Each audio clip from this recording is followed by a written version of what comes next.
Yes people, good morning, good afternoon, good evening to all of you. कैसे सब लोग? Hope so आप सब लोग बहुत बढ़िया रहेंगे। मैं बता दूं, मैं भी बहुत अच्छा हूं। तो आज हम रिवाइज करने वाले एक topic that is the TDS and TCS, जो कि अमेंडमेंट से भरपूर है। बहुत सारे अमेंडमेंट है। तो आने वाले 1 से 1.5 घंटे तक आप अपने ईयरफोन है वो लगा ले और बेस्ट एक्सपीरियंस के लिए ईयरफोन लगा के रखे, जिससे कि आपको सब चीजें समझ में आती रहे। तो स्टार्ट करते हैं ये टॉपिक। सबसे पहली चीज, सर टीडीएस कब काटा जाता है? जब कोई भी इनकम होती है वो टैक्सेबल होती है रिसीवर के हाथ में। अगर कोई इनकम है वो एग्जेम्प्ट है रिसीवर के हाथ में, तो उस केस में टीडीएस काटने की जरूरत नहीं है। बट क्वेश्चन ये आता है, सर टीडीएस कौन से टाइम पे काटा जाता है? मिस टीडीएस है वो टीडीएस कौन से टाइम पे काटा जाता है? क्रेडिटिंग द पार्टी के टाइम पे या एक्चुअल पेमेंट के टाइम पे? तो मैं बता दूं, crediting the party means books में एंट्री करना, और एक्चुअल पेमेंट मतलब पैसा रोकड़ा देना। तो टीडीएस कब काटा जाएगा? At the time of payment और crediting the party whichever is earlier. जो दोनों में से अर्लियर वाला इवेंट होता है उस टाइम पे टीडीएस काटा जाता है। लेकिन एक बात बताओ बेटा, उसके टोटल आपके 6 एक्सेप्शन है। कितने एक्सेप्शन है? 6।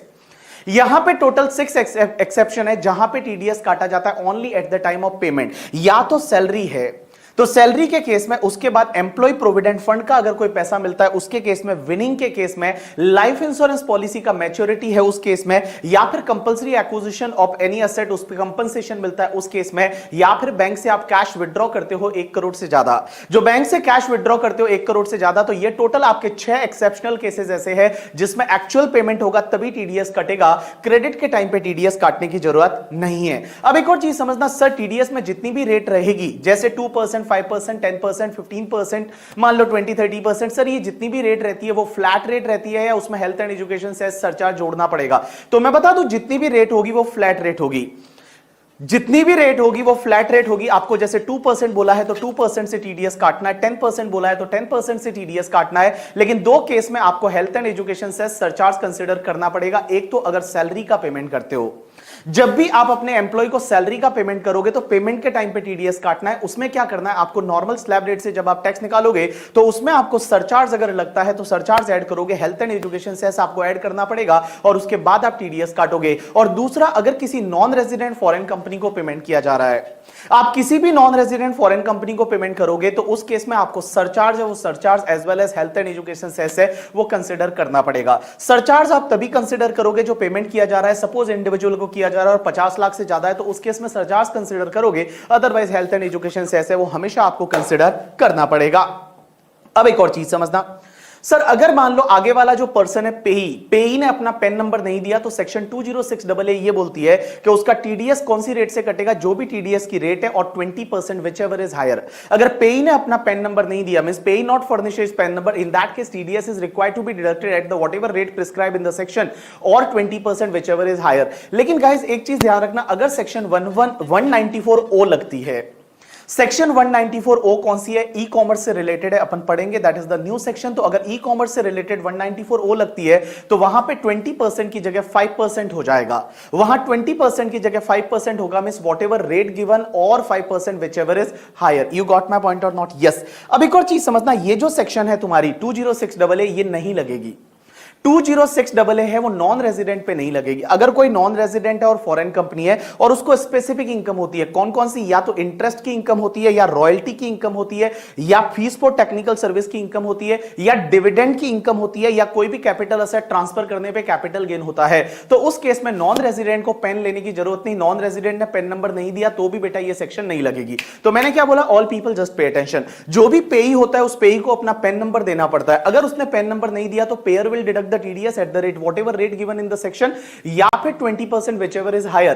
बट बेटा ये सेक्शन नहीं लगेगी अगर नॉन रेजिडेंट फॉरेन कंपनी पे ही है और उसको जो इनकम मिलता है या तो इंटरेस्ट का मिलता है, डिविडेंड का मिलता है, रॉयल्टी का मिलता है, फीस फॉर टेक्निकल सर्विस का मिलता है, या कोई भी कैपिटल असेट ट्रांसफर किया था उस पर कैपिटल गेन हो रहा है, तो उस केस में ये सेक्शन नहीं लगेगी। वो पेन नंबर नहीं देगा तो भी चलेगा, लेकिन बेटा कुछ इंफॉर्मेशन उसको देनी पड़ेगी। एक तो उसका name, email ID, contact number देना पड़ेगा।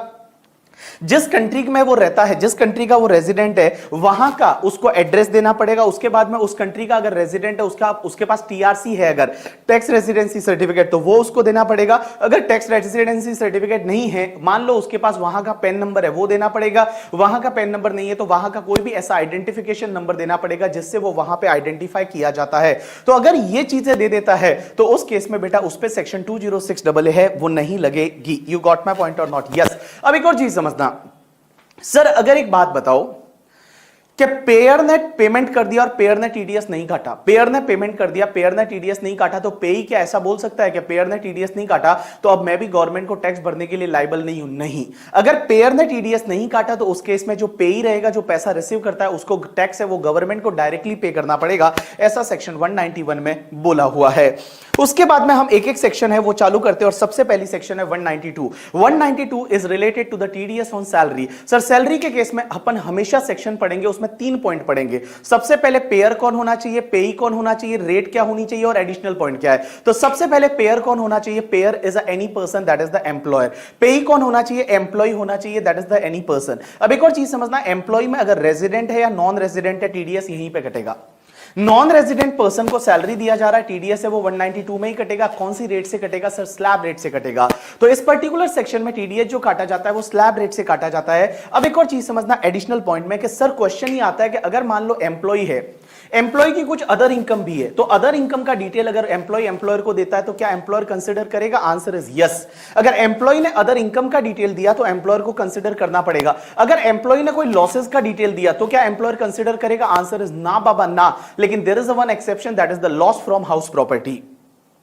अगर हाउस प्रॉपर्टी के लॉस का डिटेल अगर एम्प्लॉय ने एम्प्लॉयर को दिया तो यहां पे एम्प्लॉयर को कंसीडर करना पड़ेगा। अगर डिडक्शन का डिटेल दिया तो क्या एम्प्लॉयर कंसीडर करेगा? Answer is yes. अगर डिडक्शन का डिटेल दिया तो एम्प्लॉयर को कंसीडर करना पड़ेगा। तो इसका मतलब यह हुआ, एक बात बताओ, अगर एम्प्लॉय ने अदर इनकम का डिटेल दिया, एम्प्लॉयर कंसीडर करेगा। लॉसेस का डिटेल दिया, कंसीडर नहीं करेगा। हाउस प्रॉपर्टी का लॉसेस है, कंसीडर करेगा। डिडक्शन का डिटेल दिया तो एम्प्लॉयर कंसीडर करेगा और उसको कंसीडर करने के बाद उसका टीडीएस है वो टीडीएस काटेगा। You got my point or not? Yes. अब एक और चीज समझना, अगर कोई एम्प्लॉय है वो एक से ज्यादा जगह काम करता है, साइमल्टेनियसली 2 जगह काम करता है, या फिर एक जगह जॉब छोड़ के और दूसरी जगह उसने ज्वाइन किया है, तो उसके पास ऑप्शन है कि उसको जो भी दूसरे एम्प्लॉयर से सैलरी मिला था या उसने जितना टीडीएस काटा, या फिर जो तुम्हारा पहले वाला एम्प्लॉयर था उसने जितना सैलरी मिला था वहां से जितना टीडीएस काटा, उसका डिटेल वो दूसरे वाले एम्प्लॉयर को दे सकता है, जिससे कि दूसरा वाला एम्प्लॉयर उस सैलरी को एज वेल एज टीडीएस को कंसिडर करने के बाद टीडीएस काटेगा। You got my point or not? Yes. अब एक और चीज समझना, बहुत बार क्या होता है कि जो नॉन मॉनेटरी परक्यूजिट रहता है, non monetary perquisite means facility, जैसे car facility, hotel facility, bike facility, that is called non monetary perquisite. Non monetary perquisite obviously employ के हाथ में टैक्सेबल होते हैं, लेकिन बहुत बार क्या होता है कि नॉन मॉनेटरी परक्यूजिट का जो टैक्स आता है वो एम्प्लॉयर बोलता है कि मैं मेरी खुद की जेब से भर दूंगा। नॉन मॉनेटरी परक्यूजिट का कोई टैक्स आता है वो एम्प्लॉयर ये बोलता है कि मैं मेरी जेब से भर दूंगा। तो उस केस में अगर मान लो एम्प्लॉयर ने नॉन मॉनेटरी परक्यूजिट पे टैक्स भरा है तो दैट टैक्स का amount is exempt in hands of employee. वो जो टैक्स भरा है वो टैक्स भी तो अपने आप में परक्यूजिट है, but that amount is exempt in hands of employee. Employee के हाथ में वो टैक्सेबल नहीं होता है due to the section 1010 CC. Question ये आता है क्या एम्प्लॉयर पीजीबीपी में उसका डिडक्शन ले सकता है? देखो पीजीबीपी में वो सैलरी का डिडक्शन ले सकता है, परक्यूजिट का डिडक्शन ले सकता है, लेकिन नॉन मॉनेटरी परक्यूजिट पे जो टैक्स एम्प्लॉयर ने खुद की पॉकेट से भरा है, नॉन मॉनेटरी परक्यूजिट पे जो टैक्स एम्प्लॉयर ने खुद की पॉकेट से भरा है उसका डिडक्शन नहीं ले सकता ड्यू टू सेक्शन 40। अब एक और चीज समझना, अगर कोई होटल है, होटल में जो एम्प्लॉय को टिप मिलती है, टिप किससे मिलती है? अल्टीमेटली कस्टमर से मिलती है।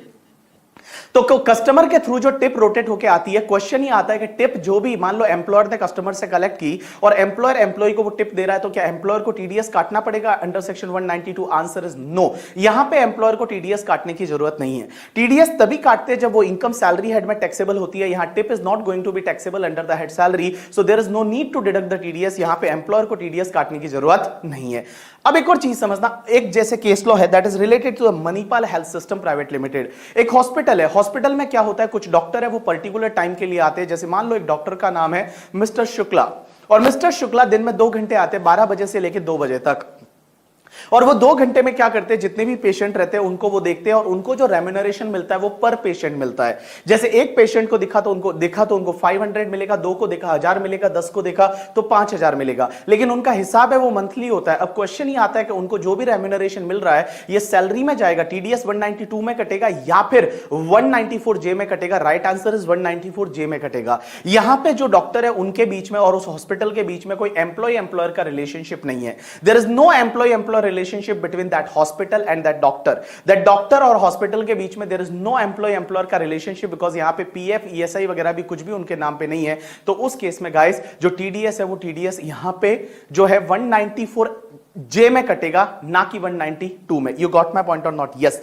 उसके बाद में नेक्स्ट सेक्शन पे आते हैं, that is the 192A। 192A क्या बोलता है कि अगर कोई भी एम्प्लॉय है उसको ईपीएफ का पेमेंट मिलता है, EPF means employee provident fund से कुछ पैसा मिलता है, और अगर वो टैक्सेबल है, अगर वो टैक्सेबल है तो यहां पे टीडीएस है वो 192A में कटेगा। पेयर कौन होगा? Any person. पेई कौन होना चाहिए? एम्प्लॉय होना चाहिए। अब एक बात बताओ, ईपीएफ का पेमेंट कब टैक्सेबल होता है? जैसे आपने पढ़ा होगा सैलरी में, इंटरमीडिएट में वगैरह, कि भैया जब अगर आपने 5 साल की सर्विस नहीं की और आरपीएफ से पेमेंट मिलता है तो वो आपके लिए टैक्सेबल होता है। तो अगर वो पेमेंट टैक्सेबल हो रहा है तो यहां पे टीडीएस कटेगा। पेयर कौन? Any person. पेई कौन होगा? एम्प्लॉय होगा। रेट क्या होगी? 10%।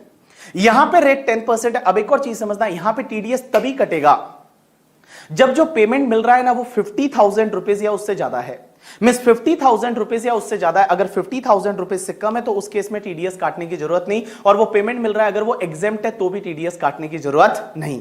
अब यहां पे एक इंटरेस्टिंग चीज ये आती है कि सेक्शन 192A में अगर मान लो जो एम्प्लॉय है, जो पेई है, उसने अपना पैन नंबर नहीं दिया तो उसका टीडीएस 20% से नहीं कटेगा, उसका टीडीएस एमएमआर से कटेगा। तो 192A सेक्शन ये बोलती है कि भैया अगर यहां पे अपना पैन नंबर नहीं दिया या आधार नंबर नहीं दिया पेई ने, तो उसका टीडीएस है वो एमएमआर से कट जाएगा। You got my point or not? Yes. अब एक और चीज समझना, section 193 is related to the TDS on interest on security. अगर मान लो सिक्योरिटी में डिबेंचर, बॉन्ड्स वगैरह, उस पे जो इंटरेस्ट मिलता है, तो TDS on interest on security. अब एक चीज समझना, TDS on interest on security, payer कौन होना चाहिए? Any person. पेई कौन होना चाहिए? Resident person. अगर रेजिडेंट पर्सन को यहां पे इंटरेस्ट दिया जाएगा तो टीडीएस कटेगा। रेट क्या रहेगा? 10%, but due to Covid rate is 7.5%। अब एक चीज समझना, कुछ स्पेसिफिक सेक्शन में क्या हुआ कि कोविड की वजह से रेट क्रैश किया गया 25% से, और जहां जहां पे जो रेट था उसका 25% कम हो गया, मींस 75% रेट रह गया। तो जैसे 10% है तो उसका 7.5% होगा स्पेसिफिक पीरियड में। पीरियड क्या है? 14 मई 2020 से लेकर और 31 मार्च 2021 तक। If TDS is required to be deducted between 14 मई 2020 till 31st March 2021, then TDS rate will be 75%. So here also TDS rate is a 7.5% between that particular period. Sir यहां पे कुछ एडिशनल पॉइंट है। पहला point ये कि अगर कोई भी डीमैट सिक्योरिटीज है तो उस पे टीडीएस नहीं कटेगा। अगर डीमैट सिक्योरिटी है, डीमटेरियलाइज फॉर्म में जो सिक्योरिटी है उस पे इंटरेस्ट मिलता है तो उस पे आपका टीडीएस है वो नहीं कटेगा। अब एक और चीज समझना, अगर इंटरेस्ट दिया जा रहा है वो किसी भी एलआईसी को दिया जा रहा है, जीआईसी को दिया जा रहा है, या किसी इंश्योरेंस कंपनी को दिया जा रहा है। जैसे आई कैन टेक एग्जांपल कि एलआईसी ने रिलायंस के बॉन्ड्स में इन्वेस्ट किया था और रिलायंस जो है अब एलआईसी को इंटरेस्ट दे रहा है, तो उस केस में टीडीएस काटने की जरूरत नहीं है। अब एक और चीज समझना, अगर कोई भी गवर्नमेंट सिक्योरिटी रहेगी तो उस पर टीडीएस नहीं काटा जाएगा। जो भी गवर्नमेंट सिक्योरिटी रहेगी वो गवर्नमेंट सिक्योरिटी पे टीडीएस काटने की जरूरत नहीं है, लेकिन इसके दो एक्सेप्शन है करके, ठीक है।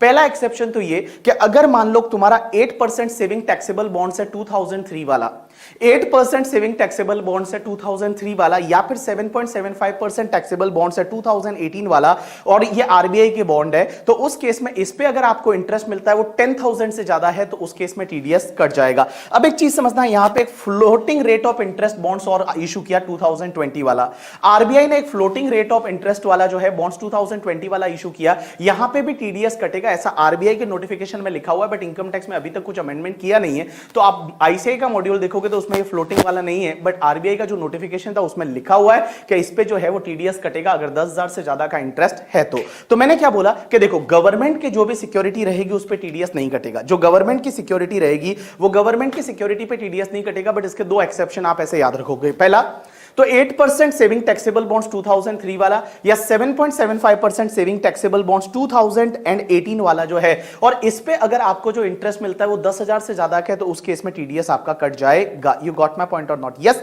Now next section is 194। 194 is a TDS on dividend. अगर आपको कोई भी डिविडेंड मिलता है तो डिविडेंड पे टीडीएस काटेगा। पेयर कौन होना चाहिए? Domestic company.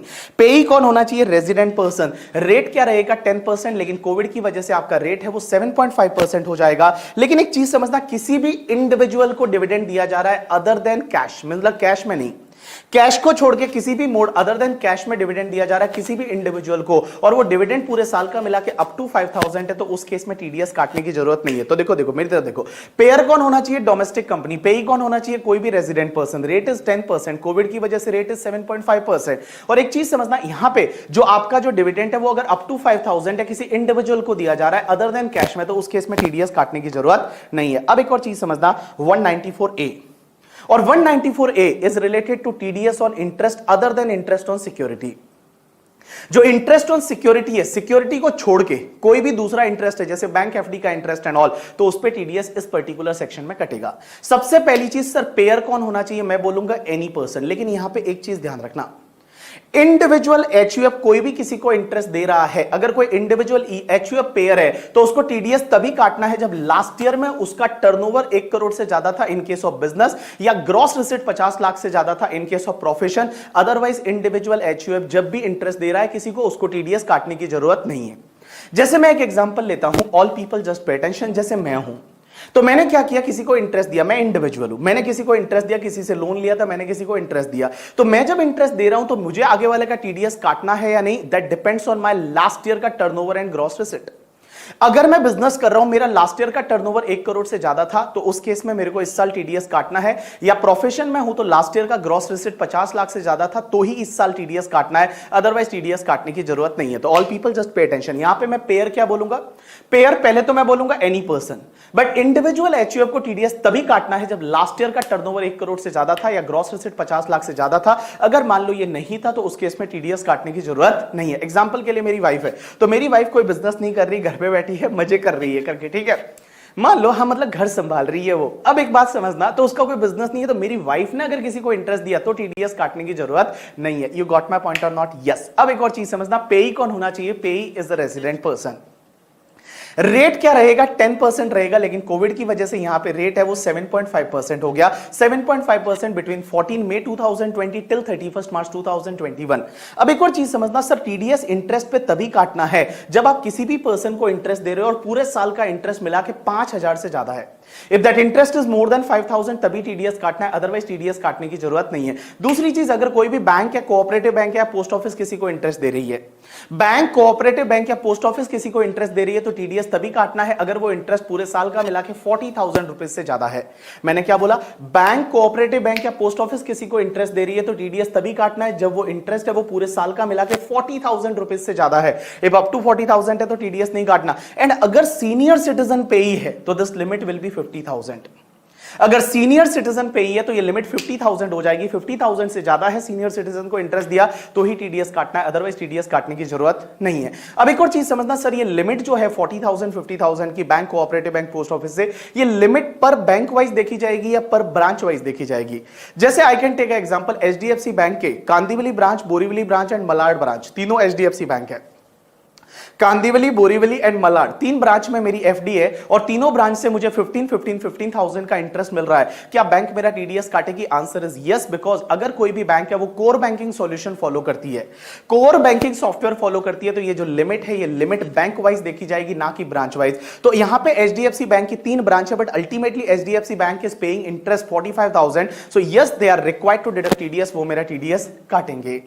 लेकिन अगर मान लो 3 अलग अलग बैंक की ब्रांच होती, जैसे बोरीवली में एचडीएफसी का ब्रांच, कांदिवली में आईसीआईसीआई का ब्रांच एंड मान लो मलाड में इंडसइंड का ब्रांच, और उनसे मुझे 15-15 हजार का इंटरेस्ट मिलता, तो उस केस में टीडीएस है वो नहीं कटता। You got my point or not? Yes. अब एक और चीज समझना, बहुत बार क्या होता है कि बैंक क्या करती है, अपनी माइक्रो मॉनिटरिंग पर्पस के लिए एवरीडे एक सस्पेंस अकाउंट में इंटरेस्ट डालती है। एवरीडे एक सस्पेंस अकाउंट में इंटरेस्ट डालती है। सस्पेंस अकाउंट मतलब वो अपने इंटरनल मॉनिटरिंग पर्पस के लिए क्या करते हैं, एवरीडे इंटरेस्ट कैलकुलेट करते हैं। जैसे फॉर एन एग्जांपल कि राकेश झुंझुनवाला बड़ा पैसे वाला है, उसका एक बैंक में एफडी है और एफडी है मान लो 50 करोड़ का, तो एवरीडे वो बैंक क्या करती है, इंटरेस्ट कैलकुलेट करती है कि आज एफडी में इतना इंटरेस्ट हुआ, इतना हुआ, और वो क्या करती है, एक सेपरेट अकाउंट में डालते हैं पैसे को। मतलब बैंक है वो सेपरेट अकाउंट में उस पैसे को पार्क करते हैं। तो क्वेश्चन यहां पे ये आता है कि टीडीएस कब करता है, जब आप crediting the party or payment whichever is earlier. तो क्या सेपरेट अकाउंट में डालना it will be treated as crediting the party? तो यहां पे सीबीडीटी का सर्कुलर है, सीबीडीटी बोलती है कि no, it won't be treated as crediting the party.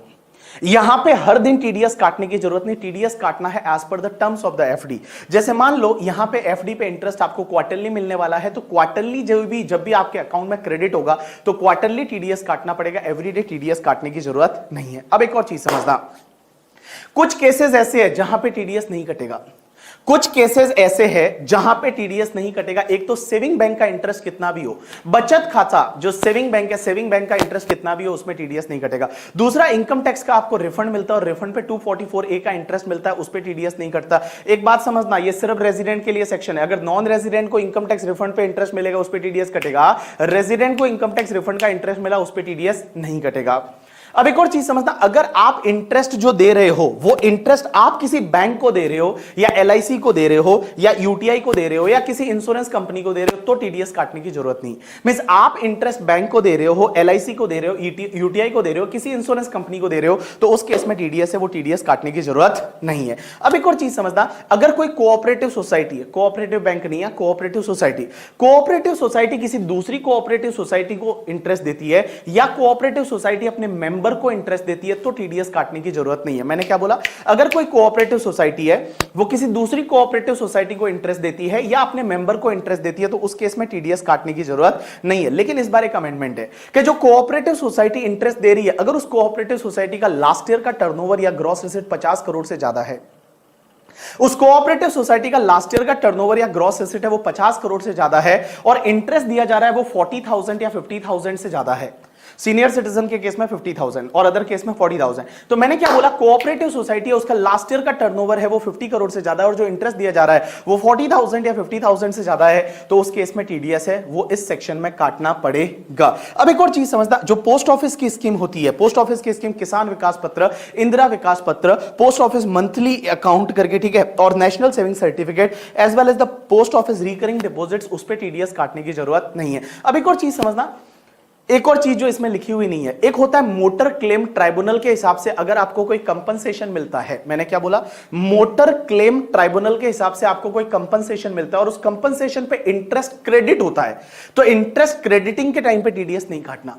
If any compensation is awarded as per the tribunal of motor accidental claim tribunal, motor accidental claim tribunal के interest अगर उन compensation पे interest credit होता है तो eight the time of credit TDS काटने की जरूरत नहीं है। Eight the time of payment TDS तभी काटना है जब वो इंटरेस्ट 50,000 से ज्यादा है। मींस अगर मान लो इंटरेस्ट पे किया जा रहा है and if that interest is more than 50,000 then only TDS is required to be deducted, otherwise TDS काटने की जरूरत नहीं है। तो मैंने क्या बोला, इफ मोटर क्लेम ट्रिब्यूनल के हिसाब से अगर आपको कोई कंपनसेशन अवार्ड होता है और वो कंपनसेशन पे अगर कोई इंटरेस्ट है, वो इंटरेस्ट का क्रेडिटिंग के टाइम पे टीडीएस नहीं काटना है, पेमेंट के टाइम पे टीडीएस तभी काटना है जब वो इंटरेस्ट 50,000 से ज्यादा है। उसके बाद next section is 194B। B मतलब बड़े लोग पैसा कहां डालते हैं, लॉटरी में। लॉटरी में तो आपका जो winning from lottery, crossword puzzles, game show वगैरह है वहां पे टीडीएस 194B में कटेगा। पेयर कौन होगा, एनी पर्सन, पेई कौन होगा, एनी पर्सन, रेट रहेगी 30% और टीडीएस तभी काटना है जब विनिंग आपका 10,000 से ज्यादा है। 194BB दैट इज बहुत बड़े लोग पैसा किस पे लगाते हैं, घोड़ों पे लगाते हैं, हॉर्स रेसेस पे लगाते हैं, तो हॉर्स रेसेस का विनिंग कहां पे जाएगा, 194BB में जाएगा। पेयर कौन होगा, एनी पर्सन, पेई कौन होगा, एनी पर्सन, रेट है आपका 30% और टीडीएस तभी काटना है जब विनिंग है वो आपका 10,000 से ज्यादा है। अब एक और चीज समझना, यहां पे अगर विनिंग इन काइंड है, इन काइंड का मतलब विनिंग जो है वो कैश में नहीं है, मनी में नहीं है, इन काइंड है, जैसे कार वगैरह है, तो यहां पे ऑर्गेनाइजर ऑफ विनिंग जो है, जो ऑर्गेनाइजर ऑफ विनिंग है, he has to ensure that कि tax on that winning is already paid to government, only after that he will release the winning. तो भैया जो ऑर्गेनाइजर है उसको पहले ये एंश्योर करना पड़ेगा कि टैक्स उस विनिंग पे ऑलरेडी जा चुका है, उसके बाद ही वो विनिंग को रिलीज करेगा, उससे पहले वो विनिंग को रिलीज नहीं करेगा। नेक्स्ट सेक्शन पे चलते हैं। Next is 194C। सी का मतलब होता है कॉन्ट्रैक्ट। अब एक बात समझना, कॉन्ट्रैक्ट के केस में टीडीएस यहां पे कटेगा। सबसे पहली चीज पेयर कौन होना चाहिए, मैं बोलूंगा एनी पर्सन, लेकिन इंडिविजुअल एचयूएफ को यहां टीडीएस तभी काटना है जब लास्ट ईयर का टर्नओवर 1 करोड़ से ज्यादा था। बिजनेस के केस में या प्रोफेशन के केस में ग्रॉस रिसीट 50 लाख से ज्यादा थी। इसका मतलब बीवी सर की बीवी जो है उसको टीडीएस काटने की जरूरत नहीं है, बट इंडिविजुअल एचयूएफ पर टीडीएस तभी काटना पड़ेगा जब लास्ट ईयर का टर्नओवर 1 करोड़ से ज्यादा था या ग्रॉस रिसीट 50 लाख से ज्यादा थी। सर कॉन्ट्रैक्ट के केस में कॉन्ट्रैक्ट ही पेमेंट करेगा कॉन्ट्रैक्टर को, तो सर पेई कौन होना चाहिए, any resident contractor. Sir TDS की रेट क्या रहेगी, रेट डिपेंड करेगी कॉन्ट्रैक्टर पे कि कॉन्ट्रैक्टर कौन है। अगर वो कॉन्ट्रैक्टर इंडिविजुअल एचयूएफ है तो टीडीएस का रेट बोलो 1%, अगर वो अदर देन इंडिविजुअल एचयूएफ है तो 2%। मींस कॉन्ट्रैक्टर है वो इंडिविजुअल एचयूएफ है तो आपका 1%, अदर देन इंडिविजुअल एचयूएफ है तो 2%। अब एक चीज समझना, कोविड की वजह से रेट क्रैश हुआ है यहां पे भी। सो बिटवीन 14 मई 2020 से लेकर 31 मार्च 2021 के बीच में जो टीडीएस का रेट है वो 1% की जगह 0.75% हो जाएगा और 2% की जगह 1.5% हो जाएगा। अब एक चीज समझना, टीडीएस कॉन्ट्रैक्ट में तभी काटना है जब आप किसी को पेमेंट कर रहे हो या क्रेडिट कर रहे हो, सिंगल कॉन्ट्रैक्ट 30,000 से ज्यादा है या एग्रीगेट पूरे साल का मिला के 1 लाख से ज्यादा है। मैं सिंगल कॉन्ट्रैक्ट 30,000 से ज्यादा है या एग्रीगेट है वो 1 लाख से ज्यादा है, then only you required to deduct the TDS. अब एक और चीज समझना, सर यहां पे कॉन्ट्रैक्ट का मतलब क्या होता है, तो कॉन्ट्रैक्ट का मतलब आपका work contract. Work contract sir किसको बोलते हैं, supply of labour for carrying out any work, that is called work contract. लेकिन एक चीज समझना, वर्क कॉन्ट्रैक्ट में कुछ चीजें ऐसी है जो स्पेसिफिकली इंक्लूड कर रखी है। सबसे पहले एडवर्टाइजमेंट। अगर आप एडवर्टाइजमेंट के लिए किसी को कुछ भी पेमेंट करते हो टीडीएस 194C में कटेगा, या ब्रॉडकास्टिंग एंड टेलीकास्टिंग। अब ब्रॉडकास्टिंग टेलीकास्टिंग का मतलब होता है, ब्रॉडकास्टिंग का मतलब रेडियो पे एडवर्टाइजमेंट दिलाना, और टेलीकास्टिंग का मतलब टेलीविजन पे दिलाना, दैट इज कॉल्ड टेलीकास्टिंग। अब एक चीज समझना सर, अगर किसी से कोई प्रोग्राम बनवाते हैं, जैसे मान लो बालाजी टेलीफिल्म्स के पास में गए या धर्मा प्रोडक्शन के पास में गए और हमको ऐड बनवाना है, तो जो प्रोडक्शन ऑफ प्रोग्राम है उस केस में भी बेटा टीडीएस 194C में कटेगा, वो भी आपके कॉन्ट्रैक्ट में माना जाएगा। उसके बाद नेक्स्ट पॉइंट आता है, that is the carriage of passenger और goods by any mode other than railway. Railway को छोड़ के किसी भी मोड से अगर मान लो आपका कैरिज ऑफ पैसेंजर और गुड्स है, तो उस केस में भी टीडीएस 194C में कटेगा, रेलवे को छोड़ के, बिकॉज रेलवे गवर्नमेंट का, उसका टीडीएस काटने की जरूरत नहीं है। उसके बाद जो केटरिंग है, वो केटरिंग भी यहां पे आपके कॉन्ट्रैक्ट में आ जाएगा। और उसके बाद सबसे इंटरेस्टिंग चीज जो इस साल से आई है वो ये है, पहले से है लेकिन इस साल से इसमें एक अमेंडमेंट है कि अगर कोई भी पर्सन है वो किसी भी प्रोडक्ट का मैन्युफैक्चरिंग या प्रोडक्शन करता है, किसी प्रोडक्ट या प्रोडक्ट का मैन्युफैक्चरिंग या प्रोडक्शन करता है as per the requirement of the client, means client के रिक्वायरमेंट के हिसाब से, क्लाइंट के स्पेसिफिकेशन के हिसाब से, out of the material supplied by that client और related party of that client, ये related party of that client इसी साल से ऐड किया है। तो देखो बेटा, अगर कोई भी पर्सन है वो किसी भी प्रोडक्ट का मैन्युफैक्चरिंग करता है, प्रोडक्ट का प्रोडक्शन करता है as per the client requirement, out of the material supplied or sale by that client और related party of that client, और यहां रिलेटेड पार्टी का मतलब वही होगा जो सेक्शन 40 सब सेक्शन 2 में दे रखा है पीजीबीपी में। तो देखो, अगर मान लो मैं कोई भी गुड्स का प्रोडक्शन करता हूं किसी और के लिए, किसी के रिक्वायरमेंट के हिसाब से, out of the material supplied by that person या फिर related party of that person, तो उस केस में ये कॉन्ट्रैक्ट में आ जाएगा। यहां पे रिलेटेड पार्टी है वो इसी साल से यहां पे ऐड किया गया है। अब एक और चीज समझना, अगर कोई भी आपका पर्सनल पर्पस का कॉन्ट्रैक्ट है तो उस केस में टीडीएस नहीं कटेगा। जैसे आपकी शादी में किसी को केटरिंग कॉन्ट्रैक्ट दिया, टीडीएस नहीं कटेगा। आपने घर बनवाया, घर का रिपेयरिंग करवाया, तो उस केस में टीडीएस है वो टीडीएस नहीं कटेगा। अब एक और चीज समझना, अगर आप पेमेंट करते हो किसी ट्रांसपोर्टर को, किसको पेमेंट करते हो? ट्रांसपोर्टर को, और ट्रांसपोर्टर आपको एक डिक्लेरेशन देता है कि उसके पास में 10 से ज्यादा व्हीकल नहीं है।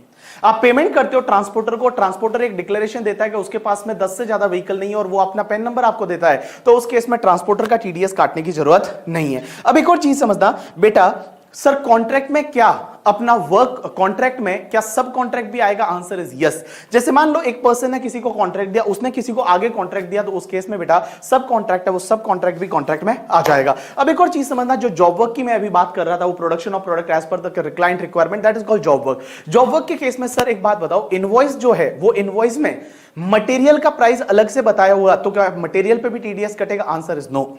इनवॉइस में अगर मटेरियल का प्राइस अलग से बताया हुआ है तो मटेरियल पे टीडीएस नहीं कटेगा, बाकी वाले इनवॉइस वैल्यू पे टीडीएस कट जाएगा। बट अगर मटेरियल का प्राइस सेपरेटली बताया हुआ नहीं है तो टोटल इनवॉइस वैल्यू पे टीडीएस है वो टीडीएस कट जाएगा। You got my point or not? Yes. अब एक और चीज समझना सर, एक क्लैरिफिकेशन है सीबीडीटी का, और सीबीडीटी ये बोलती है कि अगर मान लो कोई क्लाइंट है, उसने एडवर्टाइजमेंट एजेंसी को पेमेंट किया, क्लाइंट है जिसने एडवर्टाइजमेंट एजेंसी को पेमेंट किया और क्लाइंट ने एडवर्टाइजमेंट एजेंसी का टीडीएस 194C में काट लिया। अब वो एडवर्टाइजमेंट एजेंसी किसी न्यूज़पेपर कंपनी को या टीवी चैनल्स को पेमेंट करती है, तो उस केस में उसका टीडीएस काटने की जरूरत नहीं। तो मैंने क्या बोला, कोई भी पर्सन है उसने एडवर्टाइजमेंट एजेंसी को पेमेंट किया, तो उस टाइम पे अगर 194C में टीडीएस काट लिया है, तो एडवर्टाइजमेंट एजेंसी जो है वो अगर मान लो किसी न्यूज चैनल या पेपर कंपनी को पेमेंट करेगी, तो उस केस में टीडीएस काटने की आगे जरूरत नहीं है। जब ऑलरेडी पहले जब क्लाइंट ने एडवर्टाइजमेंट एजेंसी को पेमेंट किया तो टीडीएस काट चुका है। अब एक और चीज समझना, यहां पे एडवर्टाइजमेंट एजेंसी जो है वो क्या करती है, कुछ कमीशन रिटेन करती है। जैसे मान लो क्लाइंट ने एडवर्टाइजमेंट एजेंसी को 10 लाख का पेमेंट किया था, उसने आगे 9 लाख का पेमेंट किया, 1 लाख अपने पास रिटेन करके रख लिया,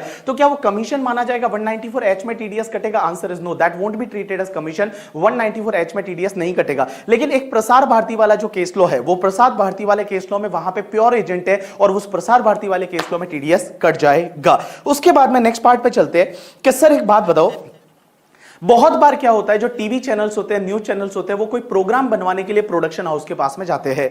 जैसे मैं एग्जांपल लेता हूं कि एबीपी न्यूज है, उसको महाभारत बनवाना है, और वो महाभारत बनवाने के लिए कहां पे गया? किसी धर्मा प्रोडक्शन के पास में गया जो करण जौहर का है, और धर्मा प्रोडक्शन को जाके बोला कि हमको महाभारत बनाना है, महाभारत में अर्जुन ये होना चाहिए, भीम ये होना चाहिए, शकुनी ये होना चाहिए, पूरा डिस्क्रिप्शन दिया। और उनके हिसाब से अगर मान लो धर्मा प्रोडक्शन ने महाभारत बनवा के एबीपी न्यूज को दिया और उसका जो कॉपीराइट पेटेंट है वो भी ट्रांसफर किया, तो उस केस में ये कॉन्ट्रैक्ट माना जाएगा 194C में टीडीएस कटेगा। लेकिन अगर मान लो एबीपी न्यूज वाले हैं, वो महाभारत बनवाने के लिए धर्मा प्रोडक्शन के पास गए, धर्मा प्रोडक्शन वाले बोलते हैं कि हमारे पास महाभारत पहले से बनाया हुआ है, ये लो महाभारत और आप अपने यहां पे डिस्प्ले कर दो, तो उस केस में सर टीडीएस 194C में कटेगा? आंसर इज नो, 194C में नहीं कटेगा, बट अगर किसी और सेक्शन में टीडीएस कटता है तो उस सेक्शन में कट जाएगा, बट बेटा 194C में टीडीएस है वो आपका नहीं कटेगा। अब एक और चीज समझना, नेक्स्ट सेक्शन आती है 194D। डी का मतलब ये होता है, इसको ऐसे याद रखोगे कि अगर मान लो किसी भी डेथ हो जाती है तो इंश्योरेंस करवाया हुआ है, तो इंश्योरेंस एजेंट है उसकी बड़ी हेल्प लगती है, तो डी मतलब डेथ, मतलब डेथ के टाइम पे इंश्योरेंस एजेंट है उसकी हेल्प लगेगी, तो इंश्योरेंस एजेंट को जो कमीशन मिलता है उस पे टीडीएस 194D में कटेगा। सर पेयर कौन होना चाहिए? Pair is insurance company. पेई कौन होना चाहिए? Resident person.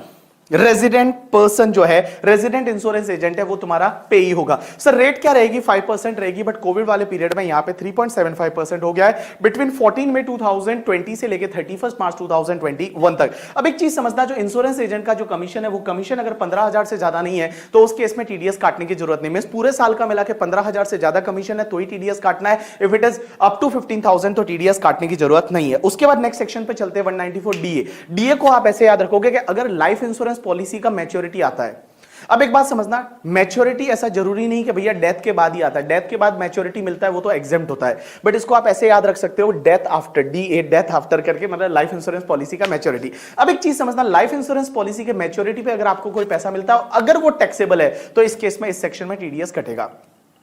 अब एक चीज समझना, लाइफ इंश्योरेंस पॉलिसी का जो मैच्योरिटी रहता है वो एग्जेम्प्ट होता है अंडर सेक्शन 1010D। एक तो कौन सा टैक्सेबल होगा? टैक्सेबल तभी होगा जब आपने प्रीमियम पे किया था वो उस प्रिस्क्राइब लिमिट से ज्यादा पे किया था। आपको पता है डिडक्शन टॉपिक में एक लिमिट दे रखी है कि पॉलिसीज टेकन बिफोर 1/4/2012, तो प्रीमियम जो है वो 20% ऑफ पॉलिसी वैल्यू से ज्यादा नहीं होना चाहिए। अगर पॉलिसी टेकन ऑन और आफ्टर 1/4/2012 तो आपका प्रीमियम है वो 10% ऑफ पॉलिसी वैल्यू से ज्यादा नहीं होना चाहिए। 1/4/2013 के बाद में अगर किसी हैंडीकैप के लिए लिया है तो 15% ऑफ पॉलिसी वैल्यू से ज्यादा नहीं होना चाहिए। अगर वो ज्यादा है तो मैच्योरिटी टैक्सेबल होगी, और मैच्योरिटी टैक्सेबल है तो यहां पे टीडीएस कटेगा। सबसे पहली चीज सर, पेयर कौन होना चाहिए? ऑब्वियसली जो any person, that is insurance company. पेई कौन होना चाहिए? पेई यहां पे एनी पर्सन करके, ठीक है। अब एक चीज समझ, पेई जो है वो resident person, sorry, payer any person, payee is a resident person. TDS का रेट क्या रहेगा? 5%। लेकिन बेटा यहां टीडीएस का रेट कोविड की वजह से आपका 3.75% हो जाएगा। लेकिन यहां पे एक चीज समझना, अगर मैच्योरिटी एग्जेम्प्ट है तो टीडीएस नहीं कटेगा, और दूसरी चीज, अगर मैच्योरिटी सम है वो लेस देन 1 लाख है तो टीडीएस नहीं कटेगा। एग्जैक्ट 1 लाख है टीडीएस कटेगा, answer is yes, exact 1 lakh है टीडीएस कटेगा। 1 लाख से ज्यादा है टीडीएस कटेगा, but if it is less than 1 lakh तो उस केस में टीडीएस नहीं कटेगा। अब एक और चीज समझना सर, ये टीडीएस जो 5% या 3.75% कटने वाला है, ये क्या पूरे मैच्योरिटी सम पे कटेगा? ना बाबा ना, ये सिर्फ इनकम कंपोनेंट पे कटेगा। और यहां इनकम कंपोनेंट का मतलब क्या होता है कि जो भी मैच्योरिटी सम माइनस जितना आपने प्रीमियम पे किया था, जो मैच्योरिटी सम माइनस जितना आपने प्रीमियम पे किया था उसका डिफरेंस रहेगा, वो डिफरेंस पे आपको 5% या 3.75% की रेट से टीडीएस है वो टीडीएस कट जाएगा। Next section is 194E। ई को ऐसा याद रखोगे कि आईपीएल जो होता है, आईपीएल में एक्स्ट्रा इनिंग आता है, ठीक है, that is called extra inning. अब एक चीज समझना, 194E ये बोलता है कि अगर कोई भी नॉन रेजिडेंट स्पोर्ट्स पर्सन है या स्पोर्ट्स एसोसिएशन है या नॉन रेजिडेंट एंटरटेनर है, उसको अगर आप पेमेंट करते हो तो टीडीएस इस पर्टिकुलर सेक्शन में कटता है। पेयर कौन होना चाहिए? एनी पर्सन होना चाहिए। पेई कौन होना चाहिए? नॉन रेजिडेंट या तो स्पोर्ट्स पर्सन या नॉन रेजिडेंट एंटरटेनर या फिर नॉन रेजिडेंट स्पोर्ट्स एसोसिएशन। अब एक चीज समझना, non resident sports person and sports, non resident sports person and non resident entertainer, वो नॉन रेजिडेंट के साथ साथ नॉन सिटीजन ऑफ इंडिया भी होने चाहिए। वो नॉन रेजिडेंट के साथ साथ नॉन सिटीजन ऑफ इंडिया भी होने चाहिए, तो उनको अगर कोई भी पेमेंट मिलेगा तो टीडीएस इस पर्टिकुलर सेक्शन में कटेगा। रेट क्या रहेगा? 20%। लेकिन आप एक चीज ध्यान रखना, इसमें हमेशा हेल्थ एंड एजुकेशन सेस आप ऐड करोगे, क्योंकि पेमेंट किसको किया जा रहा है? पेमेंट किया जा रहा है नॉन रेजिडेंट को, तो health and education cess add करोगे। सरचार्ज आपको तभी ऐड करना है जब वो पेमेंट हो रहा है वो पर्टिकुलर लिमिट से ज्यादा है, जैसे 50 लाख रुपए से ज्यादा है तो ही आपको सरचार्ज ऐड करना है। अब एक और चीज समझना, यहां पे बड़ी इंटरेस्टिंग चीज ये आती है, सर किस चीज का पेमेंट कर रहे हैं? तो नॉन रेजिडेंट स्पोर्ट्स पर्सन को या तो पेमेंट कर रहे हो इंडिया में कोई भी गेम में वो पार्टिसिपेट करने के लिए आता है, जैसे एग्जांपल के लिए आईपीएल, तो इंडिया में किसी गेम में पार्टिसिपेट करने के लिए आता है, या फिर इंडिया में एडवर्टाइजमेंट के लिए उसको पैसा मिलता है। एडवर्टाइजमेंट वो आता था ना, ऊला ला ला ले ओ divided by teams united by Kingfisher, तो किंगफिशर का जो एडवर्टाइजमेंट था उसके लिए जो पेमेंट मिलता है क्रिस गेल को वगैरह, टीडीएस इस सेक्शन में घटेगी। या फिर मान लो वो किसी न्यूज़पेपर मैगजीन में वेबसाइट पे अपने आर्टिकल देते हैं और आर्टिकल के लिए पैसा मिलता है, या फिर एंटरटेनर को इंडिया में एंटरटेन करने के लिए आता है, जैसे जस्टिन आया था इंडिया में करके, ठीक है, या फिर मान लो आतिफ असलम इंडिया में आता है एंटरटेन करने के लिए, या फिर वो चीयर लीडर्स आती है और उनको जो पैसा मिलेगा इस पर्टिकुलर सेक्शन में टीडीएस कटेगा 20% की रेट से। नेक्स्ट सेक्शन 194 जी, जी का मतलब होता है गैम्बलिंग। गैम्बलिंग कौन सिखाता है आपको? Lottery agent. तो जो लॉटरी एजेंट का कमीशन होगा उस पे 194 जी में टीडीएस कटेगा। जो भी लॉटरी एजेंट का कमीशन होगा उस पे 194 जी में टीडीएस कटेगा। पेयर कौन? एनी पर्सन, पे एनी पर्सन, यहां लिखा हुआ है पे इज एनी पर्सन। रेट क्या रहेगा आपका? 5%, बट कोविड की वजह से ये रेट है वो 3.75% हो जाएगा। और टीडीएस तभी काटना है जब कमीशन 15,000 से ज्यादा है। If it is more then 15,000 तभी टीडीएस काटना है। अगर पूरे साल का मिला के कमीशन 15,000 से ज्यादा नहीं है तो टीडीएस काटने की जरूरत नहीं है। उसके बाद 194 एच। एच का मतलब होता है कि इसको ऐसे याद रखो, जैसे कोई हाउस वगैरह अपन भाड़े वगैरह पे लेते हैं या खरीदते हैं तो अपने को ब्रोकरेज पे करना पड़ता है, कमीशन पे करना पड़ता है ब्रोकर के थ्रू। तो अगर मान लो आपने कमीशन या ब्रोकरेज है अदर देन इंश्योरेंस एजेंट का commission, other than lottery agent का कमीशन, उसके बाद कोई भी कमीशन ब्रोकरेज बचेगा तो यहां पे टीडीएस काटना पड़ेगा 194 एच में। पेयर कौन होना चाहिए? Any person.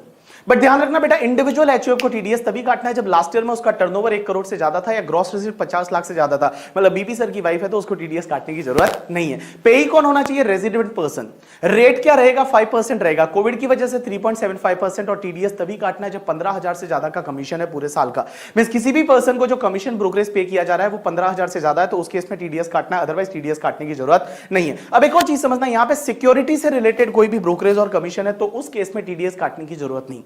If any commission and brokerage related to security, तो उस केस में टीडीएस काटने की जरूरत नहीं। अगर सिक्योरिटी से रिलेटेड कोई भी कमीशन एंड ब्रोकरेज है तो टीडीएस काटने की जरूरत नहीं। जैसे अंडरराइटर कमीशन है, तो जैसे अंडरराइटर कमीशन है या फिर मान लो तुम्हारा कोई शेयर एंड सिक्योरिटी के सेल से रिलेटेड कोई भी कमीशन है तो उस केस में उस पर टीडीएस काटने की जरूरत नहीं है। You got my point or not? Yes. Next section is 194 आई। आई का मतलब होता है मम्मी। हम महाराष्ट्र में बोलते हैं आई तुझा आशीर्वाद। तो आई तुझा आशीर्वाद, जो आई है वो मम्मी। अपन इतने बड़े हो गए, अपने को पता है मम्मी के घर पे रहते हैं, मम्मी को रेंट देना चाहिए। तो 194 I is for TDS on rent. Payer कौन होना चाहिए? Any person. But BB sir की वाइफ को टीडीएस काटने की जरूरत नहीं है। मींस इंडिविजुअल एचयूएफ को टीडीएस तभी काटना जब लास्ट ईयर का टर्नओवर 1 करोड़ से ज्यादा था या ग्रॉस रिसीट 50 लाख से ज्यादा था। पेई कौन होना चाहिए? Resident person. रेट क्या रहेगा? That depend on the asset. अगर रेंट है प्लांट एंड मशीनरी इक्विपमेंट का, रेंट है प्लांट एंड मशीनरी इक्विपमेंट का, तो टीडीएस का रेट है वो 2% रहेगा। अगर फर्नीचर है, बिल्डिंग है या लैंड है तो 10% रहेगा। फर्नीचर, बिल्डिंग, लैंड है तो 10%, अदरवाइज 2%। कोविड की वजह से रेट का क्रैश यहां पे भी हुआ है। मींस जहां पे 2% है वहां 1.5% और जहां 10% है वहां 7.5% है, वो रेट हुआ है। अब एक और चीज समझना, यहां टीडीएस तभी काटना है जब किसी भी पर्टिकुलर पर्सन को जो रेंट दिया जा रहा है ना, वो रेंट 2,40,000 से ज्यादा है।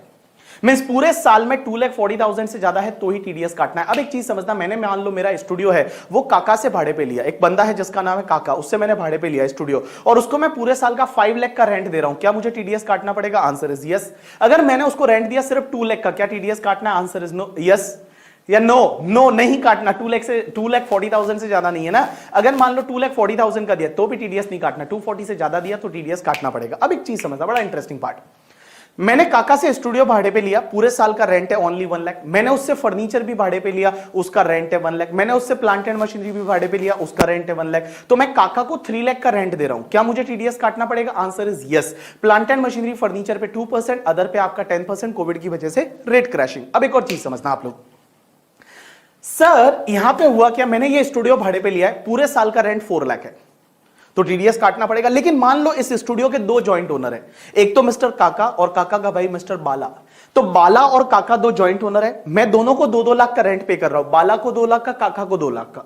तो काका को 2 लाख का, बाला को 2 लाख का, मैंने 2-2 लाख का दोनों को रेंट पे किया। क्या उस केस में टीडीएस काटना पड़ेगा? आंसर इज नो, टीडीएस नहीं काटना, क्योंकि ये 2,40,000 का लिमिट है, ये पर पेई वाइज है। मतलब उस पर्टिकुलर पेई को आप कितना पे कर रहे हो वो देखना पड़ेगा। किसी सिंगल पर्सन को आप 2,40,000 से ज्यादा पे कर रहे हो तो उस केस में आपको टीडीएस है वो काटना पड़ेगा। अब एक और चीज समझना, अगर कोई भी एडवांस रेंट मिलता है तो उस पर भी टीडीएस काटना है। Answer is yes, because TDS on rent आपको पेमेंट और क्रेडिटिंग विचएवर इज अर्लियर, तो पेमेंट जब पहले हो गया, एडवांस रेंट हो गया, उस पर टीडीएस काटना पड़ेगा। अब एक और चीज समझना, कोई एरियर्स ऑफ रेंट होता है। अरियर्स ऑफ रेंट का मतलब क्या होता है? कोई रेंट को लेकर डिस्प्यूट हो गया था, अरियर्स ऑफ रेंट अभी पेमेंट होता है तो उस पर टीडीएस कटेगा। क्या रिफंडेबल डिपॉजिट पे टीडीएस कटेगा? Answer is no. लेकिन non refundable deposit is like rent only, non refundable deposit है तो उस पर टीडीएस कटेगा। अब एक और चीज समझना, अगर कोई भी बिजनेस ट्रस्ट वाला, याद करो आप, बिजनेस ट्रस्ट में एक रिट पड़ा था REIT, और रिट जो है उसकी अगर ओन प्रॉपर्टी है, वो ओन प्रॉपर्टी पे जो रेंटल इनकम मिलता है वो रिट के हाथ में एग्जेम्प्ट होता है अंडर सेक्शन 1023 FCA। तो जो रिट को जो रेंट मिलेगा,